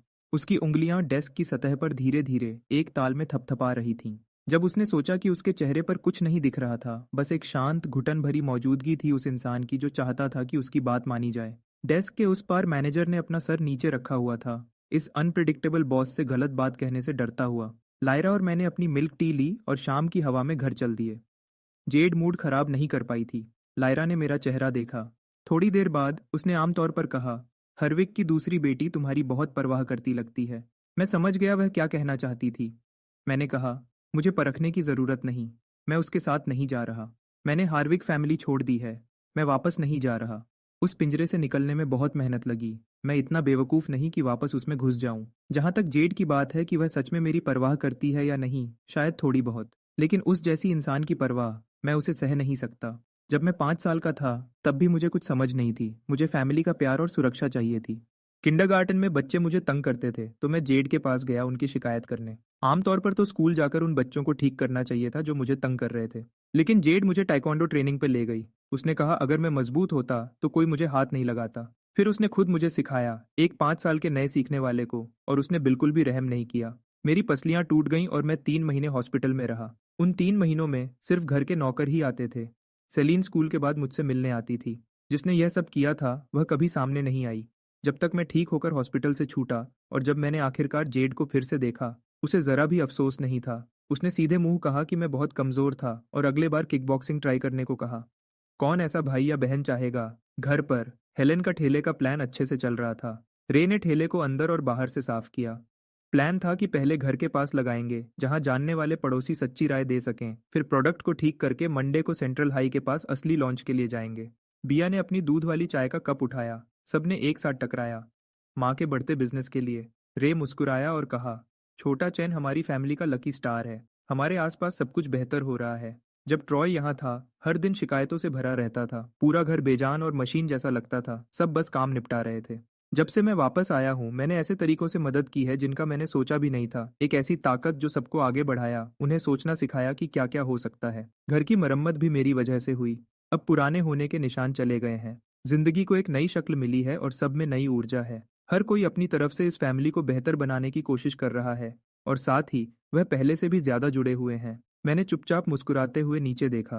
मैंने सोचा नहीं था कि कुछ देने से मुझे ऐसे वापस मिलेगा। अगर हार्विक घर की ठंडक को खून के रिश्ते न होने से समझाया जा सकता है, तो नाडिया और जेड को देखो। उनका हार्विक खून का रिश्ता है, फिर भी वह विक्टर और क्लेयर के उतने करीब नहीं है जितना मैं कभी था। ट्रॉय, जो असली बेटा है, अब वापस आ गया है। उसे भी कोई अहमियत नहीं मिलेगी। खून का रिश्ता हार्विक फैमिली को माफ नहीं करता। विक्टर और क्लेयर में कोई गर्माहट नहीं है। दो लोग जो बिजनेस के लिए साथ आए और 3 बेजान मशीन जैसे बच्चे पैदा किए। बच्चे खुश नहीं हो सकते जब उनके माँ बाप खुश न हो। रिको ने मुझे एक बार यह कहा था। हमें नोरा को वीडियो कॉल करना चाहिए, लायरा ने कहा। हम 4 लोगों की फैमिली बनकर उसे भूल नहीं सकते। उसे अभी तक मरम्मत के बारे में नहीं पता। उसे स्क्रीन पर जलने दो। लायरा ने कॉल करते हुए हंसी। कॉल जल्दी लग गया। नोरा ने फाउंडेशन लगाया हुआ था और बाहर जाने से पहले मेकअप करना शुरू कर रही थी। लायरा ने उसे छेड़ते हुए कहा, इतना तैयार हो रही हो, कहाँ जा रही हो? जब वह छुट्टियों में घर आती थी तो कभी मेकअप नहीं करती थी। इतनी रात को? क्या यह कोई डेट है? नोरा उसकी बात समझ गई। कल स्कूल की सालगिरह का प्रोग्राम है, मेरी क्लास ने एक परफॉर्मेंस तैयार की है और मैं पहले से लुक ट्राई करना चाहती थी। वैसे तुम सब कहाँ हो? लायरा हंसी और कैमरा घुमाकर बाकी फैमिली को दिखाया। सबने बारी बारी से हेलो कहा। नोरा की आवाज़ हैरानी से भरी हुई थी। क्या यह हमारा घर है? रे हमेशा बहुत खुश हो जाता था जब मरम्मत की बात आती थी। बस 2 दिन पहले हुआ है। बड़ी खबर। तुम्हें सिएना का काम पसंद था ना? उसने ही ये जगह डिज़ाइन की है। नोरा की आवाज़ और ऊंची हो गई। सिएना ने 16 साल की उम्र में अपना नाम बनाया था और जब लिंडन फैमिली के पास पैसे थे तब भी हम उसे अफोर्ड नहीं कर सकते थे। फैमिली के दिवालिया होने के बाद उसने इसके बारे में सपने देखना छोड़ दिया था, सोचना भी बंद कर दिया था। फिर भी यह यहाँ था, चुपचाप, नामुमकिन सा सच। मैंने दूध वाली चाय का घूंट लिया, टैपियोका पर्ल्स चबाते हुए मेरे दिमाग में कुछ चल रहा था। तो नोरा सिएना की फ़ैन थी, लगभग उसे अपना आइडल मानती थी। तो तुमने इंटीरियर डिज़ाइन की पढ़ाई क्यों नहीं की? ट्रेडिशनल मेडिसिन क्यों? मैंने फ़ोन लिया और खड़ा हो गया। चलो मैं तुम्हें टूर कराता हूँ। मैं उसे पहले लिविंग रूम में ले गया, फिर बेडरूम में। फ़ोन से एक के बाद एक हैरानी की आवाज़ आई। जैसे ही मैं उसे हर जगह के बारे में बताता गया, नोरा का चेहरा एक बड़ी मुस्कान में जम गया था। उसे यह पूरी तरह पसंद आया। सिएना के नए डिज़ाइन से सब कुछ बहुत खुला खुला लग रहा था और हल्के नीले रंग बिल्कुल उसके स्टाइल के थे। नोरा पूरी तरह से एक स्टार स्ट्रक फैन बन गई, खुद से बड़बड़ाते हुए, सिएना कुछ और ही है। अगर सिएना ने कभी यह सुना तो वह महीनों तक मेरे आसपास रहना मुश्किल कर देगी। नोरा अचानक से गुस्से में आ गई। ऐसी पूरी मरम्मत कम से कम 80 या 90 हजार की तो होगी, मैंने कहा। सिएना मेरी दोस्त है, उसने शायद डिजाइन की फीस नहीं ली होगी, लेकिन सामान सस्ता नहीं था। 20 हजार मेरे लिए कुछ नहीं है, एक डिनर से भी कम। नोरा पर यह बोझ डालने का कोई फायदा नहीं था, इसलिए मैंने यह बात नहीं बताई। नोरा ने एक गहरी सांस ली। मैंने उसे बोलने से पहले ही रोक दिया। हिम्मत मत करना गिल्टी फील करने की। इस महीने ग्रेजुएशन खत्म करो, अगले महीने इंटर्नशिप शुरू करो। जब तुम वापस आओगी तो मुझे डिनर कराओगी। मैं मुस्कुराया। जल्दी वापस आओ। देखो तुम्हारा नया कमरा कैसा लगता है। हमने कुछ और बातें की और फोन रख दिया। नोरा थोड़ी हैरान रह गई। वह अभी एक हफ्ते से थोड़ा ज्यादा ही यूनिवर्सिटी वापस आई थी और फैमिली बदल चुकी थी। उसे पता था यह किस्मत कहाँ से आई थी। नए मैट्रेस के बाद से मेरी नींद बहुत बेहतर हो गई थी। फिर मेरा फोन बजा, मैंने स्क्रीन पर देखा। मेरा चेहरा गुस्से में आ गया। मैंने फोन काट दिया। उन्होंने तुरंत फिर कॉल किया। लायरा ने सुना और पूछने आई कि क्या हो रहा है। मैंने उसे हाथ से इशारा किया। कुछ नहीं था। और मैंने गुस्से में फोन उठाया। क्या चाहिए? उसी वक्त एक हल्की डार्क ग्रीन मर्सिडीज कॉम्प्लेक्स के बाहर खड़ी थी। नाडिया खिड़की से हेलेन को देख रही थी। मैं नीचे हूँ, नीचे आओ और बात करो, या मैं मिसेस लिंडन को गाड़ी में बुला सकती हूँ। नाडिया की आवाज़ ठंडी थी, लेकिन जिस बात से मुझे डर लगा वह उसका मतलब था। वह हेलेन से मिली होगी जब वह ठेले से वापस आ रही थी। मैंने अपनी चाबियां पकड़ी और भागा। मैं नाडिया को बहुत अच्छे से जानता था। उसके तरीके तेज और बेरहम थे। हेलेन उसके सामने कुछ नहीं थी। अगर हेलेन सच में उस गाड़ी में बैठ जाती तो पता नहीं नाडिया क्या क्या कहती, और वह पक्का इसका इस्तेमाल मुझे वापस आने के लिए दबाने में करती। मैंने जल्दी से जूते पहने और नीचे भागा। मैं सीधा हेलेन से टकराया जो अंदर आ रही थी। मैंने सांस छोड़ी और अपनी चाल धीमी की, एक हल्की मुस्कान लाते हुए। तुम जल्दी वापस आ गई। आज सुबह बिजनेस कैसा रहा? हेलेन का चेहरा मुझे देखकर खिल उठा। मैंने आगे कहा, कल तुम्हें ठेला लगाना है। तुमने पहले ही ज्यादा तैयारी कर ली है। ऊपर जाओ और थोड़ी देर आराम करो। दूर से नाडिया हम दोनों को देख रही थी। फिर उसने मुझे उसकी तरफ तेजी से बढ़ते हुए देखा। उसने धीरे से अपनी नज़र हटाई और ड्राइवर को जाने को कहा। मैं एंट्रेंस पर पहुंचा और मर्सिडीज को जाते हुए देखा। मेरे दिमाग में एक सवाल बन गया। मैंने अपना फ़ोन निकाला और नाडिया को वापस कॉल किया। मेरी आवाज़ बिल्कुल भी नरम नहीं थी। तुमने कहा था बात करनी है। मैं नीचे आया और तुम चली गई। ये क्या बात हुई? नाडिया की आवाज़ शांत थी। मेरा इरादा बदल गया। कल रात का डिनर, मैं तुम्हें लेने आऊंगी। फिर उसने फ़ोन रख दिया। हार्विक नाम का कोई भी इंसान नॉर्मल नहीं है, एक भी नहीं। डिनर के बाद मैंने कपड़े बदले और अपना छोटा बैकपैक पहना। लायरा के साथ उसके एक्टिंग ऑडिशन के लिए निकल पड़ा। बस में मैंने उसे देखा। तुमने आखिरी बार नए कपड़े कब खरीदे थे? उसकी सफ़ेद शर्ट पीली पड़ गई थी, कॉलर खराब हो गया था। उसके पास शायद 3 या 4 आम कपड़े थे, सब धुल धुल कर फीके पड़ गए थे। लायरा ने थोड़ी अजीब सी मुस्कान दी। मैं ऐसी चीज़ों पर ज़्यादा ध्यान नहीं देती। मैंने उसे कहा, ये वह साल है जब तुम्हें सबसे अच्छा दिखना चाहिए। उसने धीरे से याद किया। मैंने जो कुछ भी कमाया उसका ज़्यादातर हिस्सा ट्रॉय के लिए चीज़ें खरीदने में चला गया। मैंने अपने लिए कभी कुछ नहीं बचाया। उसने एक बार सोचा था कि यह सब ठीक था, मेहनत करना, ध्यान से पैसे बचाना, उसके लिए कपड़े और जूते खरीदना। अब वह बस इतना ही कह सकती थी कि उसे कोई अफसोस नहीं था। भले ही ट्रॉय ने बिना सोचे उससे मुंह मोड़ लिया था, वह कह सकती थी कि वह अच्छी थी। उसने कभी उसके साथ धोखा नहीं किया। लिंडन फैमिली सच में सबसे अजीब है जिससे मैं मिला हूँ। क्या ट्रॉय ने उनकी जान पिछली जिंदगी में बचाई थी या कुछ और? एक प्रोडक्शन कंपनी में इंटरव्यू के लिए जा रही हो, तुम्हें उस हिसाब से दिखना चाहिए। अगर तुम पुराने और थके हुए कपड़ों में जाओगी तो उनके कुछ कहने से पहले ही तुम्हें खुद बुरा लगेगा। जब हम पहुंचे तो मैं उसे पहले एक कपड़ों की दुकान पर ले गया कुछ पसंद करने के लिए। हम अभी अंदर घुसे ही थे कि एक तेज घमंडी आवाज सुनाई दी। अरे, ये तो हार्विक की वारिस है। पहले सब कुछ कस्टम बनवाती थी, अब तुम्हें देखो। मैं तो तुम्हें पहचान ही नहीं पाया। मैंने जवाब देने की जरूरत नहीं समझी। जेन का चेहरा गुस्से से लाल हो गया। हर बार जब हम मिलते थे तो ऐसा ही होता था। जो परिवार कुछ फैक्ट्री चलाते थे, अमीर थे, लेकिन किसी बड़े खानदान जितने नहीं थे। जेन को हमेशा मेरी पढ़ाई से जलन होती थी। हमारी कभी नहीं बनती थी। वह मुझे हमेशा नापसंद करता था, लेकिन मेरी इज्जत की वजह से वह ज्यादा कुछ नहीं कहता था। लेकिन वह तब की बात थी। अब मैं सिर्फ एक पहले का पाला हुआ बेटा था जिसे हार्विक परिवार ने निकाल दिया था। अब मेरे पास हार्विक नाम नहीं था, तो मैं किस बात पर घमंड करता। जब तुम जानते हो कि मैं हार्विक परिवार छोड़ चुका हूं, तो तुम्हें यह भी पता होना चाहिए कि अब मैं वह नाम नहीं रखता। असली हार्विक का बेटा तुम्हें नहीं छोड़ेगा, उसने कहा। मैं मुस्कुराया, ऐसी मुस्कान जो मेरी आंखों तक नहीं पहुंची। मैंने उसकी नफरत भरी नज़र को अपने ऊपर पड़ने दिया। मैंने रैक से एक नए स्टाइल का चाइनीज कपड़ा निकाला और लीरा को दिया। यह तुम पर अच्छा लगेगा। लायरा ने डरकर जेन की तरफ देखा। मैंने उसे देखा। उसकी चिंता मत करो। जेन ने हंसी उड़ाई और घूरता रहा। तुम गरीब हो, तुमसे गरीबी की बू आती है। वह कपड़ा कई हजार का है। क्या तुम उसे खरीद सकते हो? सिर्फ पहनकर वापस रखने के लिए चीजें ट्राई कर रहे हो, और अगर कुछ खराब कर दिया तो पैसे कहाँ से दोगे? मैंने अपनी आवाज धीमी रखी ताकि मेरी बात चुपचाप उस तक पहुंचे। मेरे पास पैसे हैं या नहीं, ये तुम्हारा काम नहीं। मेरी आंखों के सामने से हट जाओ। नाडिया और जेड से सालों तक लड़ने के बाद मेरी जुबान बहुत तेज हो गई थी। मैं पहले हर्विक नाम की वजह से चुप रहता था। अब वह नाम नहीं है। जो भी मुझसे उलझेगा उसे वही मिलेगा जो वह डिजर्व करता है। जेन गुस्से से भर गया। तुम बस इंतजार करो, उसने धमकी दी और चला गया। लायरा नए कपड़ों में बाहर आई। मैंने उसे देखा, खुश होकर।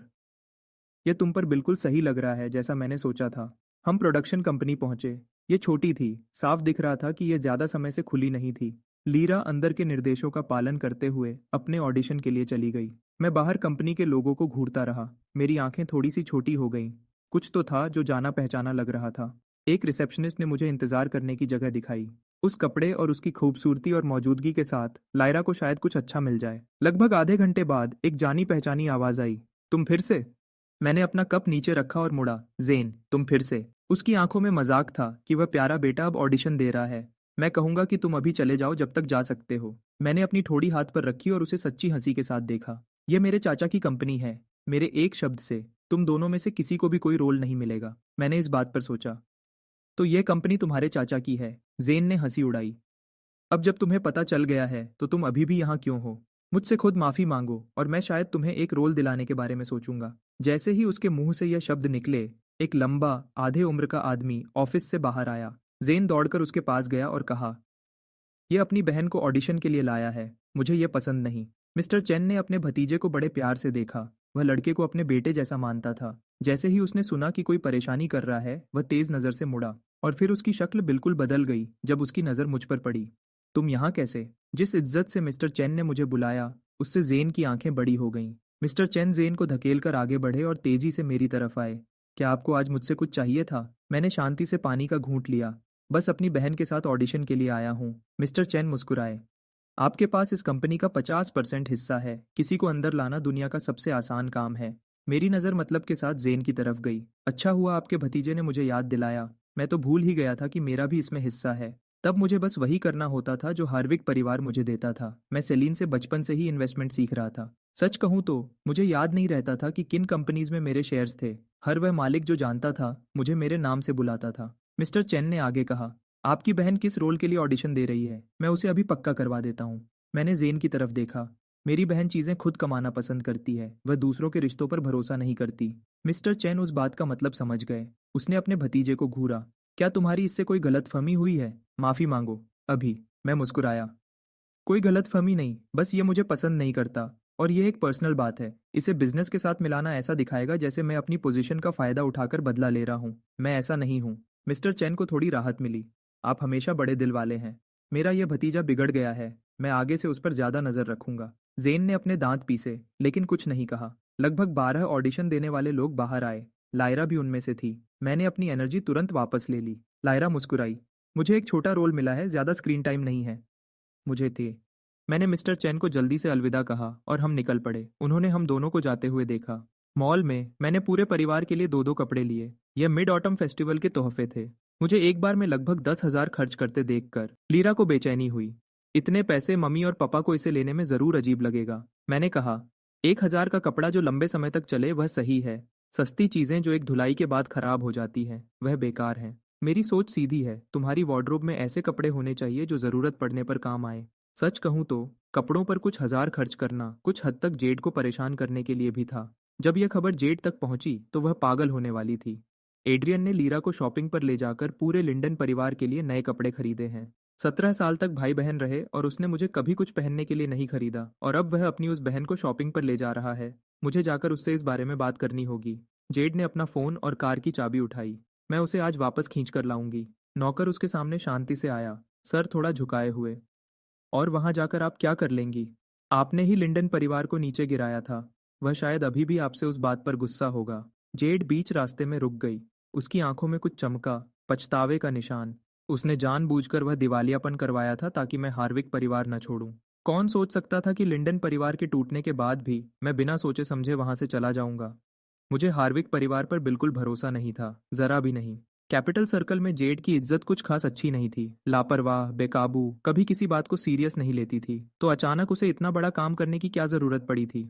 जवाब 2 साल पहले का था, जब नोरा की गलती से जेड के बॉयफ्रेंड से टक्कर हो गई थी। जेड वहां थी। जैसे ही उसने नोरा का चेहरा देखा जो मेरे जैसा था, उसने तुरंत किसी को इसकी जांच करने को कहा। इस तरह उसे पता चला कि मैं उसका असली भाई नहीं था, कि मैं लिंडन परिवार का असली बेटा था। मैं शायद उस ठंडे घर में अकेला इंसान था जिसने उसे सच में दिलचस्प बनाया था। वह नहीं चाहती थी कि मैं हार्विक परिवार छोड़ूं, इसलिए उसने लिंडन परिवार को दिवालिया करवा दिया। अगर असली और नकली बेटे की सच्चाई सामने आ भी जाती तो उसने सोचा कि मैं टूटे हुए लिंडन परिवार को देखकर उन्हें अपनाने से मना कर दूंगा। लेकिन उसी समय उसे डर था कि जब सब कुछ खुलकर सामने आ जाएगा तो शायद मेरे पास कोई असली चॉइस नहीं होगी, और वह नहीं चाहती थी कि मैं वहां वापस जाकर तकलीफ उठाऊं।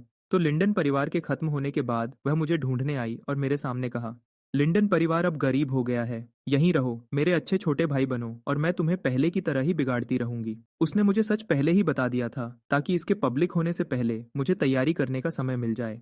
हार्विक परिवार के पैसों का इस्तेमाल करके कुछ इन्वेस्टमेंट कर लो, कुछ पैसे बचा लो, ताकि कुछ भी हो मेरी जिंदगी ज्यादा मुश्किल ना हो। उसने उम्मीद नहीं की थी कि चीजें इतनी जल्दी खराब हो जाएंगी। सिर्फ 2 साल और ट्रॉय दरवाजे पर आ गया। उसकी नज़र में मेरा जाना भी पूरी तरह से सही नहीं था। पाले हुए बेटे की तरह रहने से अच्छा था कि मैं छोड़कर अपने पैरों पर खड़ा हो जाऊं। एक चीज जो उसने नहीं सोची थी वह यह थी कि मैं लिंडन परिवार वापस जाने का फैसला करूंगा। जेड ने अपनी ठोड़ी हाथ पर रखी और उदास होकर सांस छोड़ी। आज तक उसे नहीं पता कि उसने जो किया वह सही था या गलत। ट्रॉय खुद ढूंढते हुए आया, लेकिन उसे इस गड़बड़ के बारे में पहले कैसे पता चला?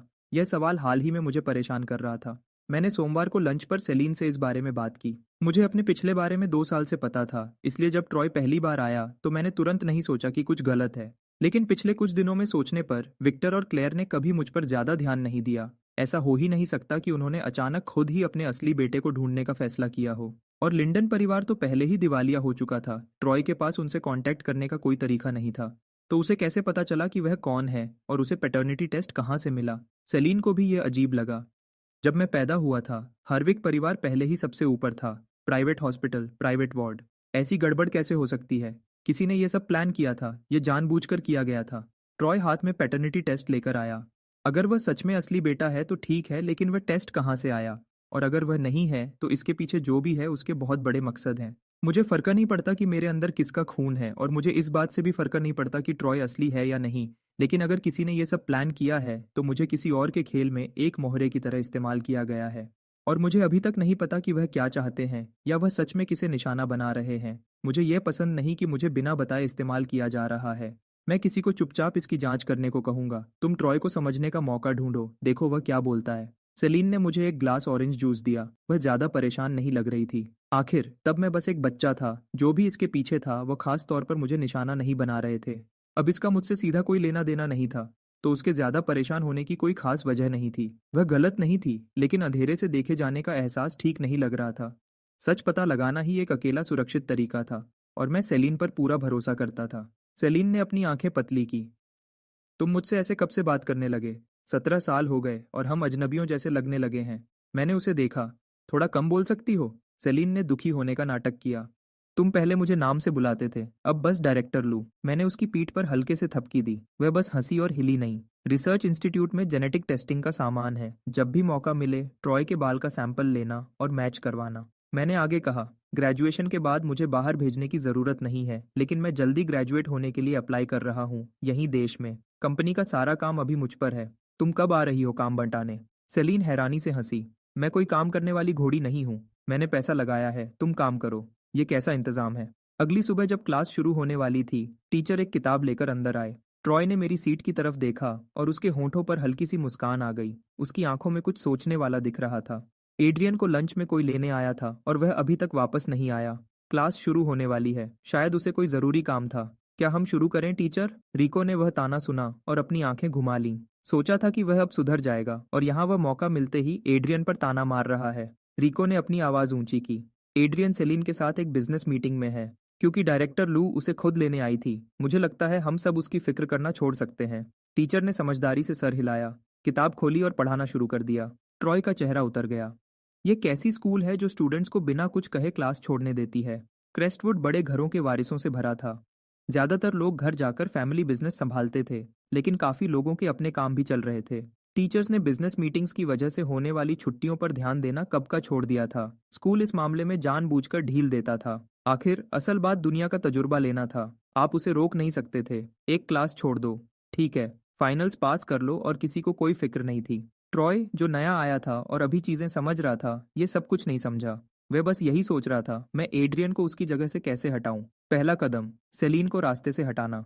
और अगर ये नामुमकिन था तो हमारे बीच फूट डालने का कोई तरीका ढूंढना। जब तक मैं स्कूल वापस पहुंचा, दोपहर का तीसरा पीरियड था, घुड़सवारी की क्लास। मैंने लॉकर रूम में कपड़े बदले और क्लास में शामिल होने के लिए राइटिंग फील्ड की तरफ गया। रिको ने मुझसे कहा, सेलीन के साथ खाना जो कई घंटे चला। मैंने ट्रॉय की तरफ देखा और बात को वहीं छोड़ दिया। खून और पहचान के मामले वह जिंदगी बदलने वाले होते हैं ना। रिको मेरी बात नहीं समझा। क्या उसने तुम्हें प्रपोज किया? क्या तुम दोनों ने आखिरकार रिश्ता पक्का कर लिया? मैंने उसे देखा। हम सिर्फ अच्छे दोस्त हैं, बस। रिको ने मुंह बनाया। अच्छे दोस्त? हाँ ठीक है, सब जानते हैं कि तुम दोनों की तो पहले से ही शादी पक्की है। मैंने उसे गुस्से से देखा। तुम और क्विन ही एक दूसरे के लिए बने हो। एक दूसरे के लिए बने? छोड़ो भी, मेरी पसंद तो तुम्हारी बहन जैसी है। आजकल कौन अपने बच्चों की शादियां तय करता है? क्विन और मैं बस दोस्त हैं, सीधी सी बात है। अगर हम सच में शादी कर लेते तो हम शायद एक दूसरे को देखकर शर्मा जाते। मैं एक साथ परेशान और खुश था। तुम सिर्फ खूबसूरती के पीछे भाग रहे हो। लायरा का स्वभाव बहुत नर्म है। अगर तुमने उसे डेट किया तो एक हफ्ते में ही तुम्हें वह बोरिंग लगेगी। वह मेरे लिए परफेक्ट है, रिको ने जवाब दिया। तुम बस ज्यादा फिक्र कर रहे हो। उसने मेरी कमर में हाथ डाला और मुझे गुदगुदाना शुरू कर दिया, जब तक मैं हंसने लगा और रहम की भीख मांगी। मैं उसके हमले से बचने के लिए मुड़ गया। मैंने अपनी आंख के कोने से क्विन को आते हुए देखा। आओ अपने होने वाले पति को संभालो। रिको के कान लाल हो गए। वह तुरंत रुक गया। क्विन के कान भी लाल हो गए। उसने नीचे देखा और अपनी नाक छुई। लिन और शेन परिवारों के बीच की सगाई कोई राज नहीं थी, लेकिन सबके सामने चिल्लाकर बोलने से अभी भी शर्मिंदगी हो रही थी। एक खून जमा देने वाली चीख ने उस पल को तोड़ दिया। सब मुड़ गए। ट्रॉय अपनी जान बचाने के लिए लगाम पकड़े हुए था। उसका चेहरा सफेद पड़ गया था और डर से उसके चेहरे के भाव बिगड़ गए थे। घुड़सवारी का टीचर पीछे से करीब आ रहा था, सही मौका देख रहा था बीच में आने का। लगाम को इतना कस के मत पकड़ो, अपने शरीर को ढीला छोड़ दो, टीचर ने घोड़े पर बैठे हुए चिल्लाकर कहा। वह ट्रॉय को कंट्रोल वापस पाने में मदद करने की कोशिश कर रहा था, लेकिन उसे बस चीखने की आवाज ही मिली। ट्रॉय एक पल के लिए भी ढीला नहीं पड़ पाया। उसकी हथेलियां पसीने से भीगी हुई थीं। उसका दिल इतनी तेजी से धड़क रहा था जैसे सीने से बाहर निकलने वाला हो। रिको मुंह खोले खड़ा था, धीरे धीरे अपना सर हिला रहा था। हफ्ते में 2 घुड़सवारी की क्लासेस। ट्रॉय हर क्लास में कैसे घबरा जाता है। क्विन ने भी अपना सर हिलाया। उसने एंट्रेंस एग्जाम कैसे पास किया? क्या तुम मदद नहीं करोगे? अगर वह गिर गया तो उसकी कोई हड्डी निकल जाएगी। मेरी प्रॉब्लम नहीं है, मैंने कहा। टीचर संभाल रहे हैं। मेरा इससे क्या लेना देना? मेरे मुंह से बात निकली ही थी कि टीचर की आवाज मैदान के दूसरे छोर से आई। एड्रियन, आओ मेरी मदद करो। रिको और क्विन जोर से हंस पड़े। मैंने एक लंबी सांस छोड़ी, घोड़े पर चढ़ गया और उनके पीछे चल पड़ा। चीजों में अच्छा होना हमेशा अच्छा नहीं होता। मैंने ट्रॉय को अपने सामने खींचा और उसे सुरक्षित वापस ले आया। टीचर उस डरे हुए घोड़े पर कूद गया और उसे कंट्रोल में ले आया। ट्रॉय बेहोश हो गया और स्कूल की नर्स उसे ले गई। मैंने नीचे झुककर घोड़े को सहलाया जिसे मैंने बचपन से पाला था, बिना कुछ कहे। शाबाश। रिको पास आया और मेरी कंधे पर थपकी दी। तुम इतने उदार कब से हो गए कि किसी को बचाने के लिए इतनी मेहनत कर रहे हो? क्विन ने हल्की सी आवाज की और आलसी तरीके से कहा। वह अच्छा नहीं बन रहा है, ये तो बस तब होता है जब सब तुम्हें ही बुलाते हैं, कुछ कर नहीं सकते। मैंने बुरा मानने का नाटक किया और उन दोनों को देखा। तुम दोनों सच में एक टीम हो जब मुझे बेदर्द कहने की बात आती है। रिको हंसकर टाल गया। क्विन शांत और पूरी तरह से खुश लग रही थी। किसने कहा था साल में टॉप करने को और मैदान में दिखावा करने को? अगर तुम इतने अच्छे न होते तो आज वह तुम्हारा नाम नहीं लेते। ज्यादा अच्छा होने के अपने नुकसान हैं। अगर मैं कभी कभी कोई खास चाल न चलता तो पहला स्थान मेरा नहीं रहता और मैं शायद क्रेस्टवुड में भी नहीं होता। रिको और क्विन ने बिना किसी मजाक के कहा, साल में सच में कोई बहुत शक्तिशाली है। क्लास 1 की लूना, स्कूल में मेरी सबसे मुश्किल प्रतियोगी। हमारे नंबर बिल्कुल बराबर थे और हर एग्जाम में मैं उसे बस कुछ नंबरों से हरा पाता था। पिछले सेमेस्टर लूना ने घुड़सवारी के एग्जाम में कमाल के नंबर लाए थे। अगर मैंने हालात को समझा ना होता और अपनी परफॉर्मेंस का लेवल न बढ़ाया होता तो वह मुझे फाइनल रैंकिंग्स में हरा देती। मैं बस एक नंबर से जीता और उसके बिना मैं शायद इस साल क्रेस्टवुड में होता ही नहीं। लूना खूबसूरत थी और साल भर सब उसे पसंद करते थे, लेकिन उसके बारे में कुछ ऐसा था जो मुझे हमेशा अजीब लगता था। रिको ने उसकी मुस्कान के बारे में सोचा और उसकी रूह कांप गई। ये कोई सीधा सीधा बुरा चेहरा नहीं था। वह गर्म धूप की तरह मुस्कुराती थी, लेकिन उसकी आंखें किसी तरह ठीक नहीं लगती थीं। हमेशा ऐसा लगता था जैसे वह कुछ बुरा छुपा रही हो। इससे लोगों को डर लगता था। और जिस तरह वह खास तौर पर मुझे देखती थी, ऊपर से मुस्कुराती हुई, लेकिन अंदर कुछ गहरा छुपा हुआ। दुश्मनी थी भी और नहीं भी थी। समझना मुश्किल था। क्विन ने सहमत होते हुए सर हिलाया। उसका लूना से 2 बार सामना हुआ था। उसे वह मुस्कुराते हुए शेर जैसी लगी। उसके मुंह से मुश्किल से ही कोई सीधी बात निकलती थी और एक ठंडी, अजीब सी एनर्जी उसके अंदर से बाहर आती थी। मैंने इस पर सोचा। मैं कभी लूना के सामने नहीं आया था। हमारी दुश्मनी सिर्फ रैंकिंग्स बोर्ड पर ही थी। मैंने कभी उसके बैकग्राउंड के बारे में पता नहीं किया था। कैपिटल सर्कल के बड़े परिवारों में मुझे कभी किसी लू फैमिली के बारे में याद नहीं आया।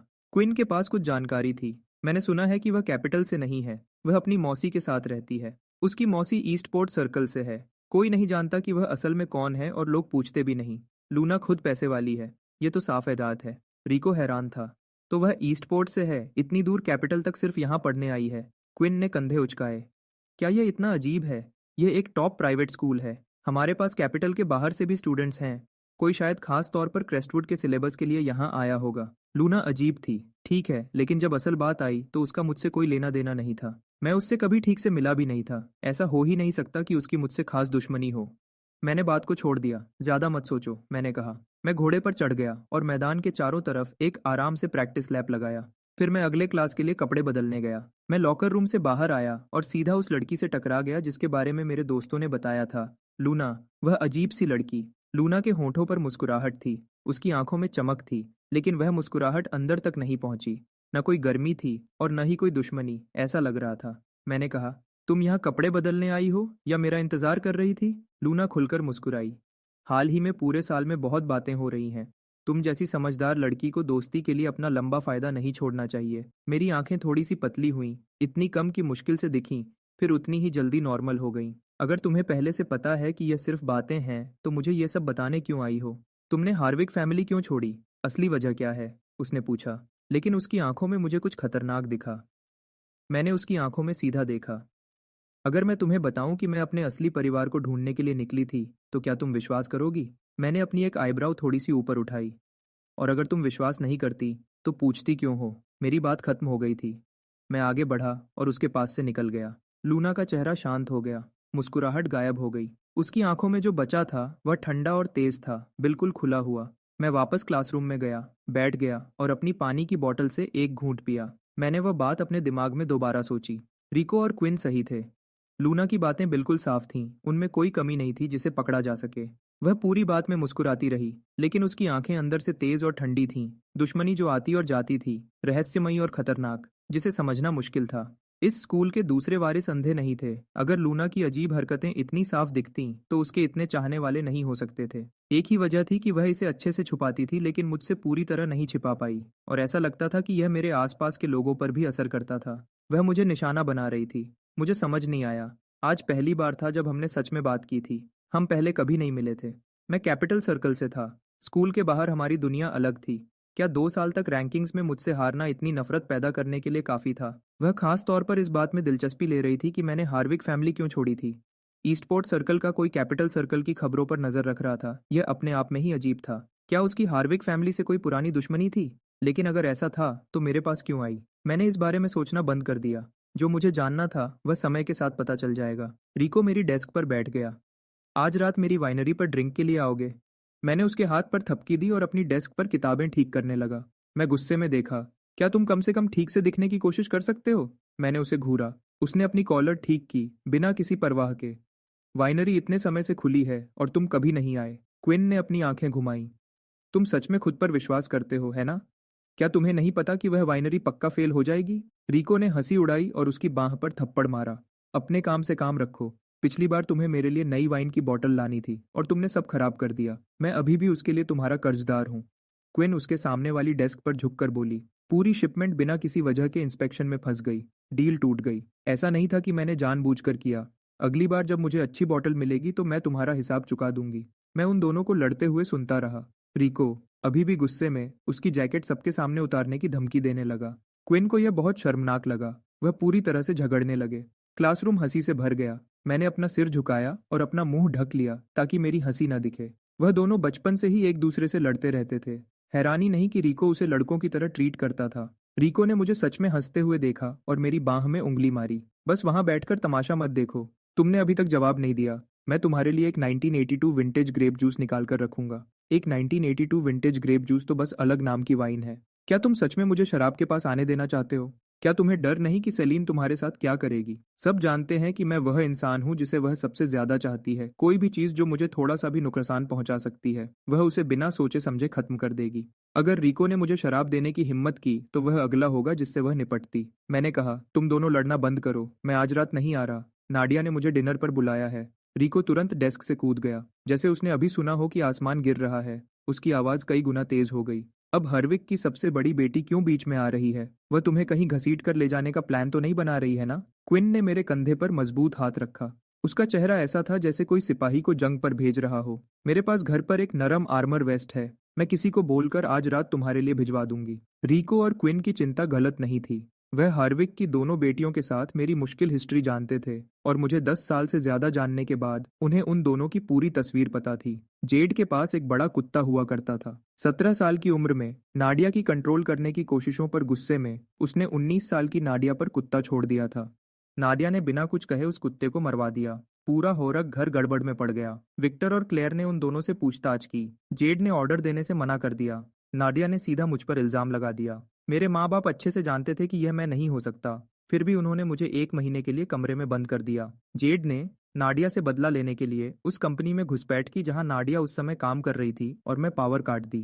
बिजली जाने से जरूरी डेटा मिट गया, जिससे 10 लाख से ज्यादा का नुकसान हुआ। नाडिया ने बिना कुछ कहे जेड की पसंदीदा कार को तबाह करवा दिया। दोनों बहनें बहुत गलत थीं और जेड ने मुझ पर इल्जाम लगाया कि मैंने बिजली काटी थी। मेरे माँ बाप फिर से सच जानते थे और फिर से उन्हें बचने दिया। उन्होंने मुझे तुरंत फिर से घर में बंद कर दिया जैसे ही मेरी पहली सजा खत्म हुई। 1 और महीना अपने कमरे में बंद। उस दिन से मैं समझ गया, मैं सिर्फ एक चीज था जिसे सही शादी के सौदे में बदला जा सके। चाहे मैं कितना भी अच्छा या काबिल होता, मुझे कभी देखा नहीं जाता, कभी तारीफ नहीं मिलती। इसके बजाय जो भी मुसीबत आती मैं उसे झेलता। हर गलती जो किसी भी बहन ने की, मैं ही उसकी जिम्मेदारी लेता, क्योंकि मैं इतना जरूरी नहीं था कि ऐसा ना हो। उन 2 घटनाओं से मैंने दोनों बहनों को साफ साफ देख लिया कि वह कैसी थीं। एक बेरहम ठंडी बड़ी बहन, एक जंगली लापरवाह दूसरी बहन। अगर मुझे उस घर में बड़े होते हुए बचना था तो मुझे उन दोनों से लड़ना सीखना पड़ा। मेरे दोस्तों ने जब यह सब सुना तो एक से ज्यादा बार कहा, तुम वहां से सही सलामत निकल आए, ये किसी चमत्कार से कम नहीं है। नादिया के साथ अकेले डिनर, क्या हमें पहले से पुलिस को बुला लेना चाहिए या कम से कम एक सेल्फ डिफेंस स्टिक ले जानी चाहिए? उसका कुछ पता नहीं चलता। मुझे सच में डर है कि अगर तुमने कुछ गलत कहा तो वह वहीं पर तुम्हें मारना शुरू कर देगी। रिको सच में चिंतित था। उसका सबसे अच्छा दोस्त बिना हथियार के और लड़ाई के लिए बना नहीं था, नाडिया के साथ डिनर पर जा रहा था। कुछ भी हो सकता था। मैंने उसे थोड़ी परेशान नजर से देखा। तो मेरे साथ चलो। क्या तुमने सेलीन से वादा नहीं किया था कि तुम मेरे बॉडीगार्ड बनोगे? रिको ने तेज सांस ली। मैं भी नाडिया को नहीं हरा सकता। सब जानते हैं उसने उस दावत में क्या किया था। वहीं पर शरारत करने वालों से निपटा था। इसी वजह से उसके पिता ने उसे बाद में विदेश भेज दिया था। तुम दोनों शांत हो जाओ। वह मुझ पर हाथ नहीं उठाएगी। मैं उन दोनों को पसंद नहीं करता, लेकिन मैं जानता हूं कि मैं किसी असली खतरे में नहीं रहूंगा। रिको मेरे पास एक कुर्सी खींचकर बैठ गया। तुम इस बात का यकीन नहीं कर सकते। जब तुम सच में खतरे में होते हो तो दोनों बहनें हमेशा तुम्हारी रक्षा करती हैं, लेकिन जब तुम नहीं होते तो वह खुद खतरा बन जाती है। और वह कमरे में बंद करना कुछ भी नहीं था उस समय के सामने जब उसने तुम्हें आधे साल के लिए बाहर निकलने से रोक दिया था। मैं बस ये कहना चाहता था कि मैंने अपनी नाक छुई और पाया कि मेरे पास इस पर कहने के लिए कुछ नहीं था। आधे साल वाली बात में वह सच में नाडिया की गलती नहीं थी। जब मैं 13 साल का था वह मुझे अपने साथ बाहर ले गई थी। हमें एक दुश्मन फैमिली के लोगों ने घेर लिया था। उसके साथ कोई बॉडीगार्ड नहीं था। दो मुट्ठियां भीड़ के सामने ज्यादा कुछ नहीं कर सकती। जब वह मुझे बचा रही थी किसी ने मेरे पैर पर लकड़ी के बैट से मारा। खुशकिस्मती से मेरी ट्रेनिंग ने मुझे इतना बचने दिया कि यह बहुत बुरा नहीं था। मैं 6 महीने बाद पूरी तरह ठीक हो गया। उन 6 महीनों तक सेलिन खुद मुझे जहां भी जाना होता था ले जाती और लाती थी। सेलिन के मुताबिक नाडिया ने उस हमले में शामिल हर एक इंसान से तेजी से और बिना रहम के निपटा। अपने तरीके से उसने मेरा बदला लिया। फिर भी उसके बारे में सोचकर मुझे अब भी बेचैनी होती है। वह बिना भाव का चेहरा जिसे पढ़ना मुश्किल है और उसके अंदर कुछ हिंसा और तेज। उसके तरीके बहुत सखत हैं। मैं मुस्कुराया और उन दोनों को तसल्ली दी। मैं 17 साल से उन दोनों से टक्कर ले रहा हूँ। मैं ठीक रहूंगा। रिको ने लंबी सांस ली और अपने छोटे बालों में हाथ फेरा। सेलिन कैपिटल में है। जैसे ही कुछ गलत हो उसे तुरंत फोन करना। हम तुरंत निकल पड़ेंगे। जैसे ही शाम हुई और स्कूल छूटा मैंने अपना बैग पैक किया और धीरे से सांस ली खुद को तैयार करते हुए। मैं नाडिया से मिलने के लिए उत्सुक नहीं था। लेकिन मेरे पास कोई और रास्ता नहीं था। आज उसे टाला तो वह कल फिर आ जाती। मैं उसे हमेशा के लिए टाल नहीं सकता था। जब मैं स्कूल गेट पर पहुंचा तो वह जानी पहचानी गहरी हरी मर्सिडीज खड़ी थी जो मैंने सोचा नहीं था। नाडिया सच में कार से बाहर निकलकर मुझसे मिलने आई थी। ऐसा पहले कभी नहीं हुआ था। सबसे बड़ी बेटी खुद मुझे लेने आई। मैं बहुत खुश हूँ। मैंने अपने होंठों के किनारे को मोड़ा और ताना अपने आप निकलने दिया। और तुम्हारी वह सस्ती बहन कहाँ है? नाडिया ने बिना रुके जवाब दिया, आसपास देखते हुए। सेंट्रल हाई की यूनिफॉर्म में कोई इंतजार नहीं कर रहा था। उसने किसी से पता करवाया था। लायरा हर दिन स्कूल के बाद मुझे लेने आती थी। आज वह यहाँ नहीं थी। मैंने अपने अंगूठे अपने बैग के स्ट्रैप्स में डाले। तुमने ही तो मुझे डिनर पर बुलाया था। मैंने उसे आगे जाने को कह दिया था। नादिया का चेहरा थोड़ा गुस्से वाला हो गया। उसकी आंखों में हल्का खतरा दिखा। तुम उसकी बहुत परवाह करते हो। मैं मुस्कुराया, ऐसी मुस्कान जिसमें कुछ नहीं था, और उसकी आंखों में देखता रहा। हर शब्द सोचकर बोला, मैं तुमसे सावधान रहता हूँ। हम दोनों एक दूसरे को घूरते रहे। कोई भी पीछे नहीं हटा। रिको और क्विन जो पीछे से देख रहे थे उन्हें लगा जैसे हमारे बीच की हवा अभी आग पकड़ लेगी। शायद वह रेस्टोरेंट तक भी न पहुंच पाए इससे पहले कि सब कुछ फट जाए। तनाव इतना था कि सांस लेना मुश्किल हो रहा था। उसने मुश्किल से दो बातें कही थीं और बात यहाँ तक पहुंच गई थी। मुझे लगता है हमें उनके पीछे जाना चाहिए, बस सुरक्षा के लिए। इससे पहले कि वह सोच पाते कि कैसे बीच में आए, एक नया आदमी आया और सब कुछ गड़बड़ कर दिया। ट्रॉय अपनी स्कूल यूनिफॉर्म में दौड़ता हुआ आया। उसकी जैकेट का निचला हिस्सा हवा में उड़ रहा था। वह जवान और खुश दिख रहा था। उसकी मुस्कान गर्म और खुली हुई थी। उसने दावत में अपनी बहनों से मुलाकात की थी लेकिन तब से उन्हें देखा नहीं था। आखिर में वह अब भी खून के रिश्ते थे। नाडिया का यहाँ आना मतलब था कि वह सब ठीक करना चाहती थी और हमारे बीच के तनाव को देखते हुए वह मुझे बिल्कुल पसंद नहीं करती थी। वह नकली वारिस, ट्रॉय ने मीठी आवाज में कहा, यह सोचकर कि वह उसे पसंद आ जाएगा। बड़ी बहन, क्या तुम मेरे लिए यहाँ हो? मैं तुम्हारा असली भाई हूँ। अब से तुम मेरा ख्याल रखोगी, है ना? उसे बिल्कुल भी नहीं पता था कि वह किससे बात कर रहा था। मैं हंसा और अपनी आंखें घुमाई। लीरा के लिए बुरा लगा, जैसे उसने उसके लिए सब कुछ न किया हो। फिक्र मत करो, मैंने कहा। तुम्हारे पास बहुत कुछ आने वाला है। ट्रॉय ने मुझे घमंडी नज़र से देखा, फिर नाडिया की तरफ मुड़ गया, खुद को एक समझदार, अच्छे व्यवहार वाले और सच्चे इंसान की तरह दिखाते हुए। भले ही उसने 17 साल की जिंदगी जी ली जो मेरी होनी चाहिए थी, मैं उसे दोष नहीं देता। तुम भी उस पर ज्यादा सख्त मत होना, क्योंकि तुम दोनों को अभी और बातें करनी है। मैं पहले गाड़ी में बैठ जाता हूँ। उसने पीछे की गाड़ी का दरवाजा खोलने की कोशिश की और देखा कि वह हिल नहीं रहा था। उसने ड्राइवर की खिड़की पर खटखटाया। ड्राइवर ने ऊपर नहीं देखा।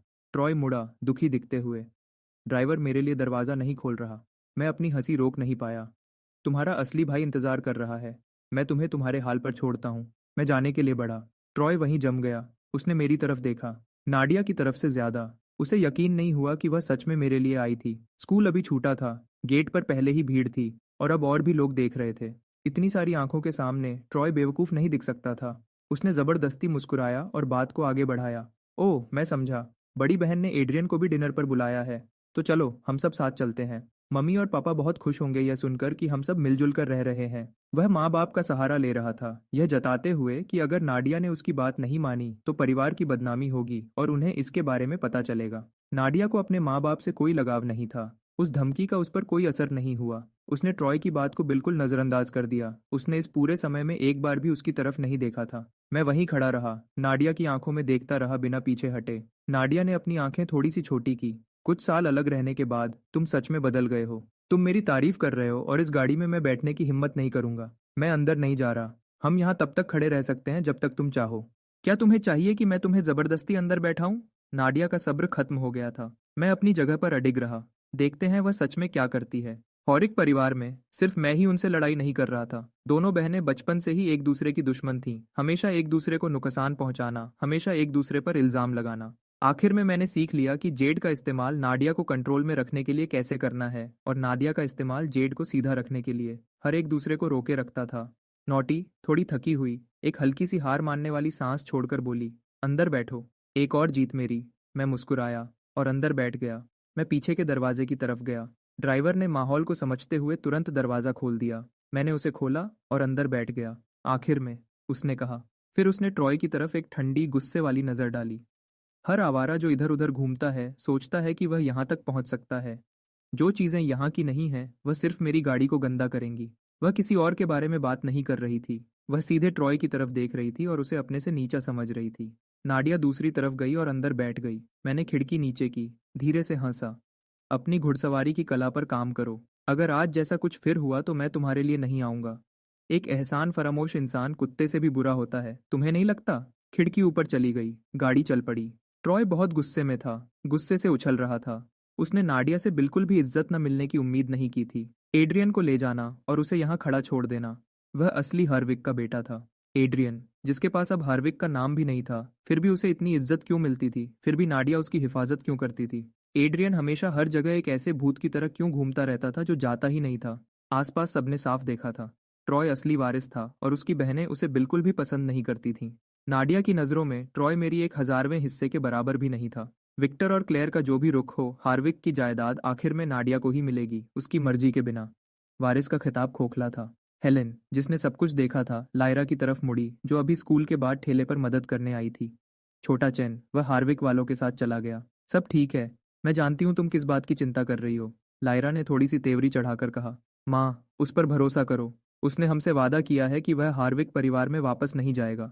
उसी पल रिको, जो अभी भी पहले की बात पर नाराज था, उछलता हुआ आया।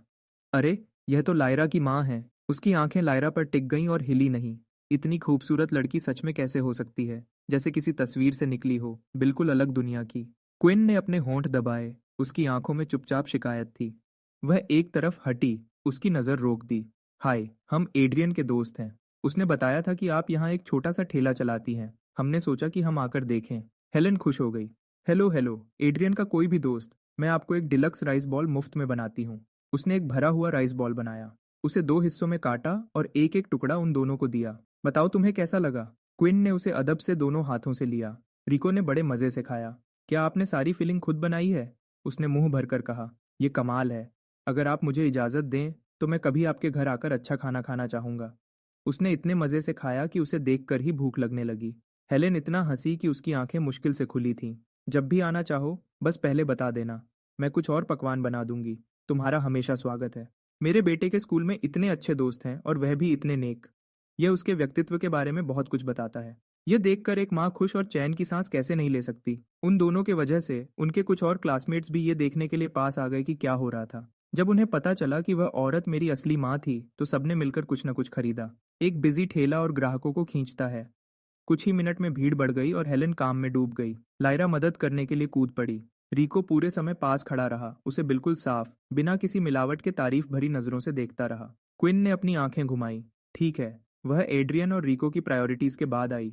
ठीक है, वह सेलीन के बाद आई। लेकिन अब लीरा भी उससे ऊपर आ रही थी। यह चिंता की बात थी। एक दिन यह लड़का उसे पूरी तरह भूल जाएगा कि वह मौजूद भी है। कुछ करना पड़ेगा। क्विन ने अपनी जगह बदली, आराम से, बिना किसी आवाज के, और रिको और लायरा के बीच में आ गई। इस वीकेंड मूवी देखने चलोगे?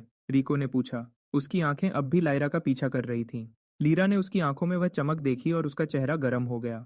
उसे सेंट्रल हाई की सबसे खूबसूरत लड़की माना जाता था। लोग उसे बाहर देखकर घूरते थे। उसे देखे जाने की आदत थी। लेकिन जब देखने वाला उसका भाई का सबसे अच्छा दोस्त हो तो वह कुछ अलग बात थी। तुम दोनों का शुक्रिया। तुम्हारी दोस्ती सच में बहुत गहरी है। रिको ने बड़े शान से क्विन के कंधे पर हाथ रखा। अगर मैं पहले से किसी और का ना होता, मैं तुम्हें पूरी रस्म के साथ दुल्हन की पालकी में घर ले जाता। क्विन ने अपना हाथ अपने माथे पर रखा। किसी की बहन के सामने ऐसी बात कहना और तुम्हें गलत समझे जाने का डर नहीं है। उसे 10 साल से ज्यादा जानती थी और उसे सच में लगता था कि उसके दिमाग में कुछ कमी थी। हैरानी की बात नहीं कि उसका एक ही असली दोस्त एड्रियन था। लीरा को उसकी सीधी बात पसंद आई। तुमने अभी तक जवाब नहीं दिया। क्या तुम इस वीकेंड आ रहे हो? रिको तुरंत खुश हो गया। क्या तुम हमारे साथ आना चाहोगी? अगर वह लीरा को अपने साथ ला पाता तो उसे और ज्यादा टाइम मिलता किसी ऐसे के पास जो उसे पसंद थी। उसने अपना सर हिलाया। मेरी इस वीकेंड ड्यूटी है, तुम दोनों जाओ। रिको उदास हो गया। तो फिर एड्रियन क्या कर रहा है? पहले कुछ हफ्ते बिजी थे लिंडन फैमिली में वापस सेटल होने में। वीकेंड्स पर हॉस्पिटल जाना पड़ता था। और सेलिन इस हफ्ते शहर में वापस आ गई है। शायद वहां भी जाना पड़ेगा। लायरा को पूरी बात नहीं पता थी कि मैं किस चीज में बिजी रहता था, लेकिन इन कुछ हफ्तों में साथ रहने के बाद वह इतना समझ गई थी कि मेरी पहुंच उससे कहीं ज्यादा थी जो दिखता था। हर्विक नाम के बिना भी ऐसे काम थे जिनके बारे में ज्यादा लोग नहीं जानते थे। मैं कोई आम हाई स्कूल स्टूडेंट नहीं था और ये मेरा पर्सनल काम था, इसलिए उसने इसे छोड़ दिया। तो जब भी तुम फ्री हो मिलने आना, तुम्हारा हमेशा स्वागत है। जब सारे राइस बॉल्स बिक गए तो स्टॉल बंद हो गया। रे सबको लेने आया। क्विन ने ठेले को उठाने में मदद की गाड़ी में रखने के लिए। गाड़ी थोड़ी देर से सड़क के किनारे खड़ी थी। उसने रिको को अपने साथ अंदर खींच लिया। लगता है वह उसे घर ले जाना चाहती थी, कुछ चीजें ठीक करने में मदद करने के लिए। क्विन ने एक लाचार सांस छोड़ी। वह और सेलीन दोनों अपने अपने तरीके से वह भरोसेमंद लोग थे जिन पर उनके बचपन के दोस्त भरोसा करते थे। फिर भी यह उन दोनों के लिए बिल्कुल अलग लगता था। रात हो गई। गाड़ी की खिड़की में मेरा चेहरा दिख रहा था, जो बिल्कुल खुश नहीं था। फिर से यही रेस्टोरेंट। शायद इसलिए था क्योंकि हर्विक के सालों में बहुत कम असली यादें थीं। और यह जगह उनमें से एक थी जो हमेशा वहां थी। नाडिया ने इसे कभी खरीद लिया था, उसके बाद वह मुझे हमेशा यहाँ लाती थी। लेकिन इंसानी गर्माहट की भी हद होती है। बहुत ज्यादा बार आने से इंसान उन चीजों से भी थक जाता है जो उसे पहले पसंद थी। बिल्कुल वैसे ही जैसे मैं आखिर में ठंड और हार्विक के घर से थक गया था। मैं सीधे मुद्दे पर आया। मुझे डिनर पे लाने के लिए इतनी मेहनत। तुम असल में क्या चाहती हो? तुम कल आई और बिना कुछ कहे चली गई। अब एक फॉर्मल डिनर। जो भी ये है, ये साफ है कि तुम इसे कुछ बातों में नहीं कह सकती। नाडिया ने अपना वाइन ग्लास उठाया और धीरे से एक घूंट पिया। क्या वह तुम्हारे लिए अच्छे हैं? यह सब और यही सवाल है। हार्विक का वारिस होने से ज्यादा बुरा नहीं है। नाडिया के चेहरे पर ऐसे भाव आए जो पढ़े नहीं जा सकते थे। उसने बिना कुछ कहे अपना ग्लास नीचे रख दिया। न तो सहमत हुई, न ही मना किया। वह बहुत पहले से जानती थी कि मैं हारुक फैमिली छोड़ने वाला था जब मैं बड़ा हो जाता। उससे पहले के 2 सालों में उसने चुपचाप कुछ इन्वेस्टमेंट्स में मदद की थी। यह पक्का करने के लिए कि मेरे पास इतना हो कि मैं अपने पैरों पर खड़ा हो सकूं।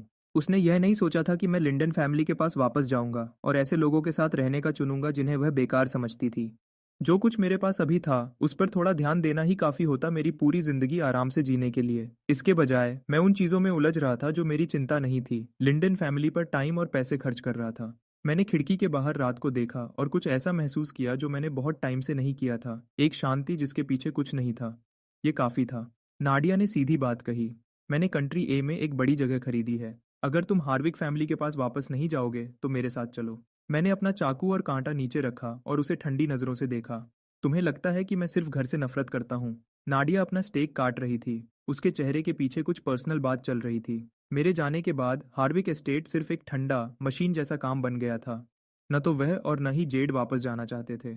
असली वारिस के आने के बाद भी वह अब ऐसी जगह नहीं थी जिसे वह दोनों घर कह सकते थे। अंदर ही अंदर नाडिया अच्छे से जानती थी कि मैं सिर्फ उस घर से नफरत नहीं करता था या सिर्फ विक्टर और क्लेयर से। उसमें वह और जेड भी शामिल थे। तो क्या बात है? क्या तुम्हें लिंडन फैमिली पसंद है?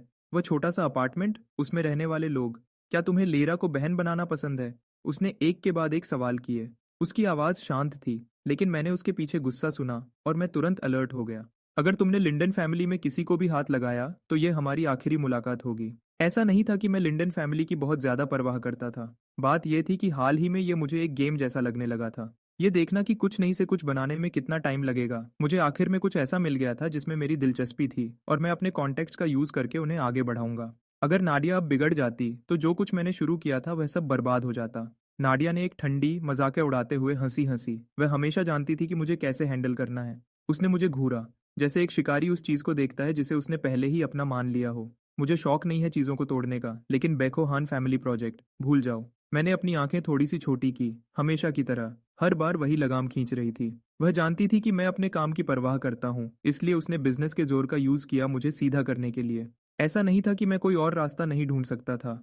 बात यह थी कि मैंने उस डील पर 1 साल से ज्यादा टाइम लगाया था, अपना टाइम और मेहनत डालकर।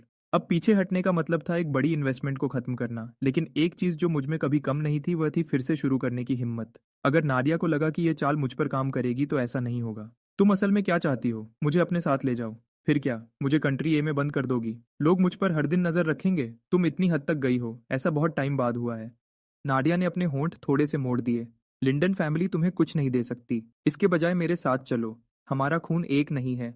हम भाई बहन नहीं हो सकते, लेकिन मैं तुमसे शादी कर सकती हूँ। मैंने उसे घूरा, पूरी तरह से हैरान था। नाडिया, क्या तुम पागल हो गई हो? मैंने उसे देखा, अपनी आंखों में नफरत छुपाने की कोशिश भी नहीं की। नाडिया ने वाइन का एक घूंट पिया। तुम्हें लगता है कि तुम्हारी अब की हालत में लू फैमिली की वह लड़की अब भी तुम्हें चुनेगी? उसके माँ बाप हॉस्पिटल में बेहोश हैं। लू फैमिली के अंदर कितनी आंखें अभी उसे देख रही हैं। ये कम से कम 5 या 6 साल की प्रॉब्लम होगी। नाडिया की शक भरी नजर के नीचे मैंने कहा, मुझे उस पर भरोसा है। तुम्हारे पास इस पर सोचने का टाइम नहीं है। ल्यू ग्रुप एक चिप डील के बारे में बात कर रहा है। अगर डील हो जाती है तो ल्यू ग्रुप की कीमत कम से कम 2 गुनी हो जाएगी। शर्त यह है कि सलीनी जांग फैमिली में शादी करे, डोरियन जांग से सगाई। चेयरमैन जांग यही मांग रहा है। सब लोग जानते हैं कि तुम दोनों एक दूसरे के लिए क्या हो। जिस पल सेलीन की सगाई डोरियन जांग से हो जाती है, तुम पूरे कैपिटल सर्कल का मजाक बन जाओगे। मैं बहुत देर तक चुप रहा, फिर मैं धीरे से हंसा। सेलिना और मेरी कोई सगाई नहीं है। हम कपल नहीं हैं। अगर उसकी सगाई डोरियन जांग से हो भी जाती है, वह अब भी मेरी बचपन की दोस्त है, मेरी बिजनेस पार्टनर है। इसे छोड़ दिया जाना मुश्किल से ही कहा जा सकता है। इसमें हंसने जैसा क्या है? नाडिया हैरान नहीं लगी। उसने और कुछ नहीं कहा, अपना ग्लास नीचे रखा और खड़ी हो गई। मैं अभी आती हूँ, आराम से खाओ। मैंने धीरे से हाँ में सर हिलाया और अपनी रफ्तार से खाता रहा। थोड़ी देर में एक वेटर 3 डिजर्ट्स लेकर आया।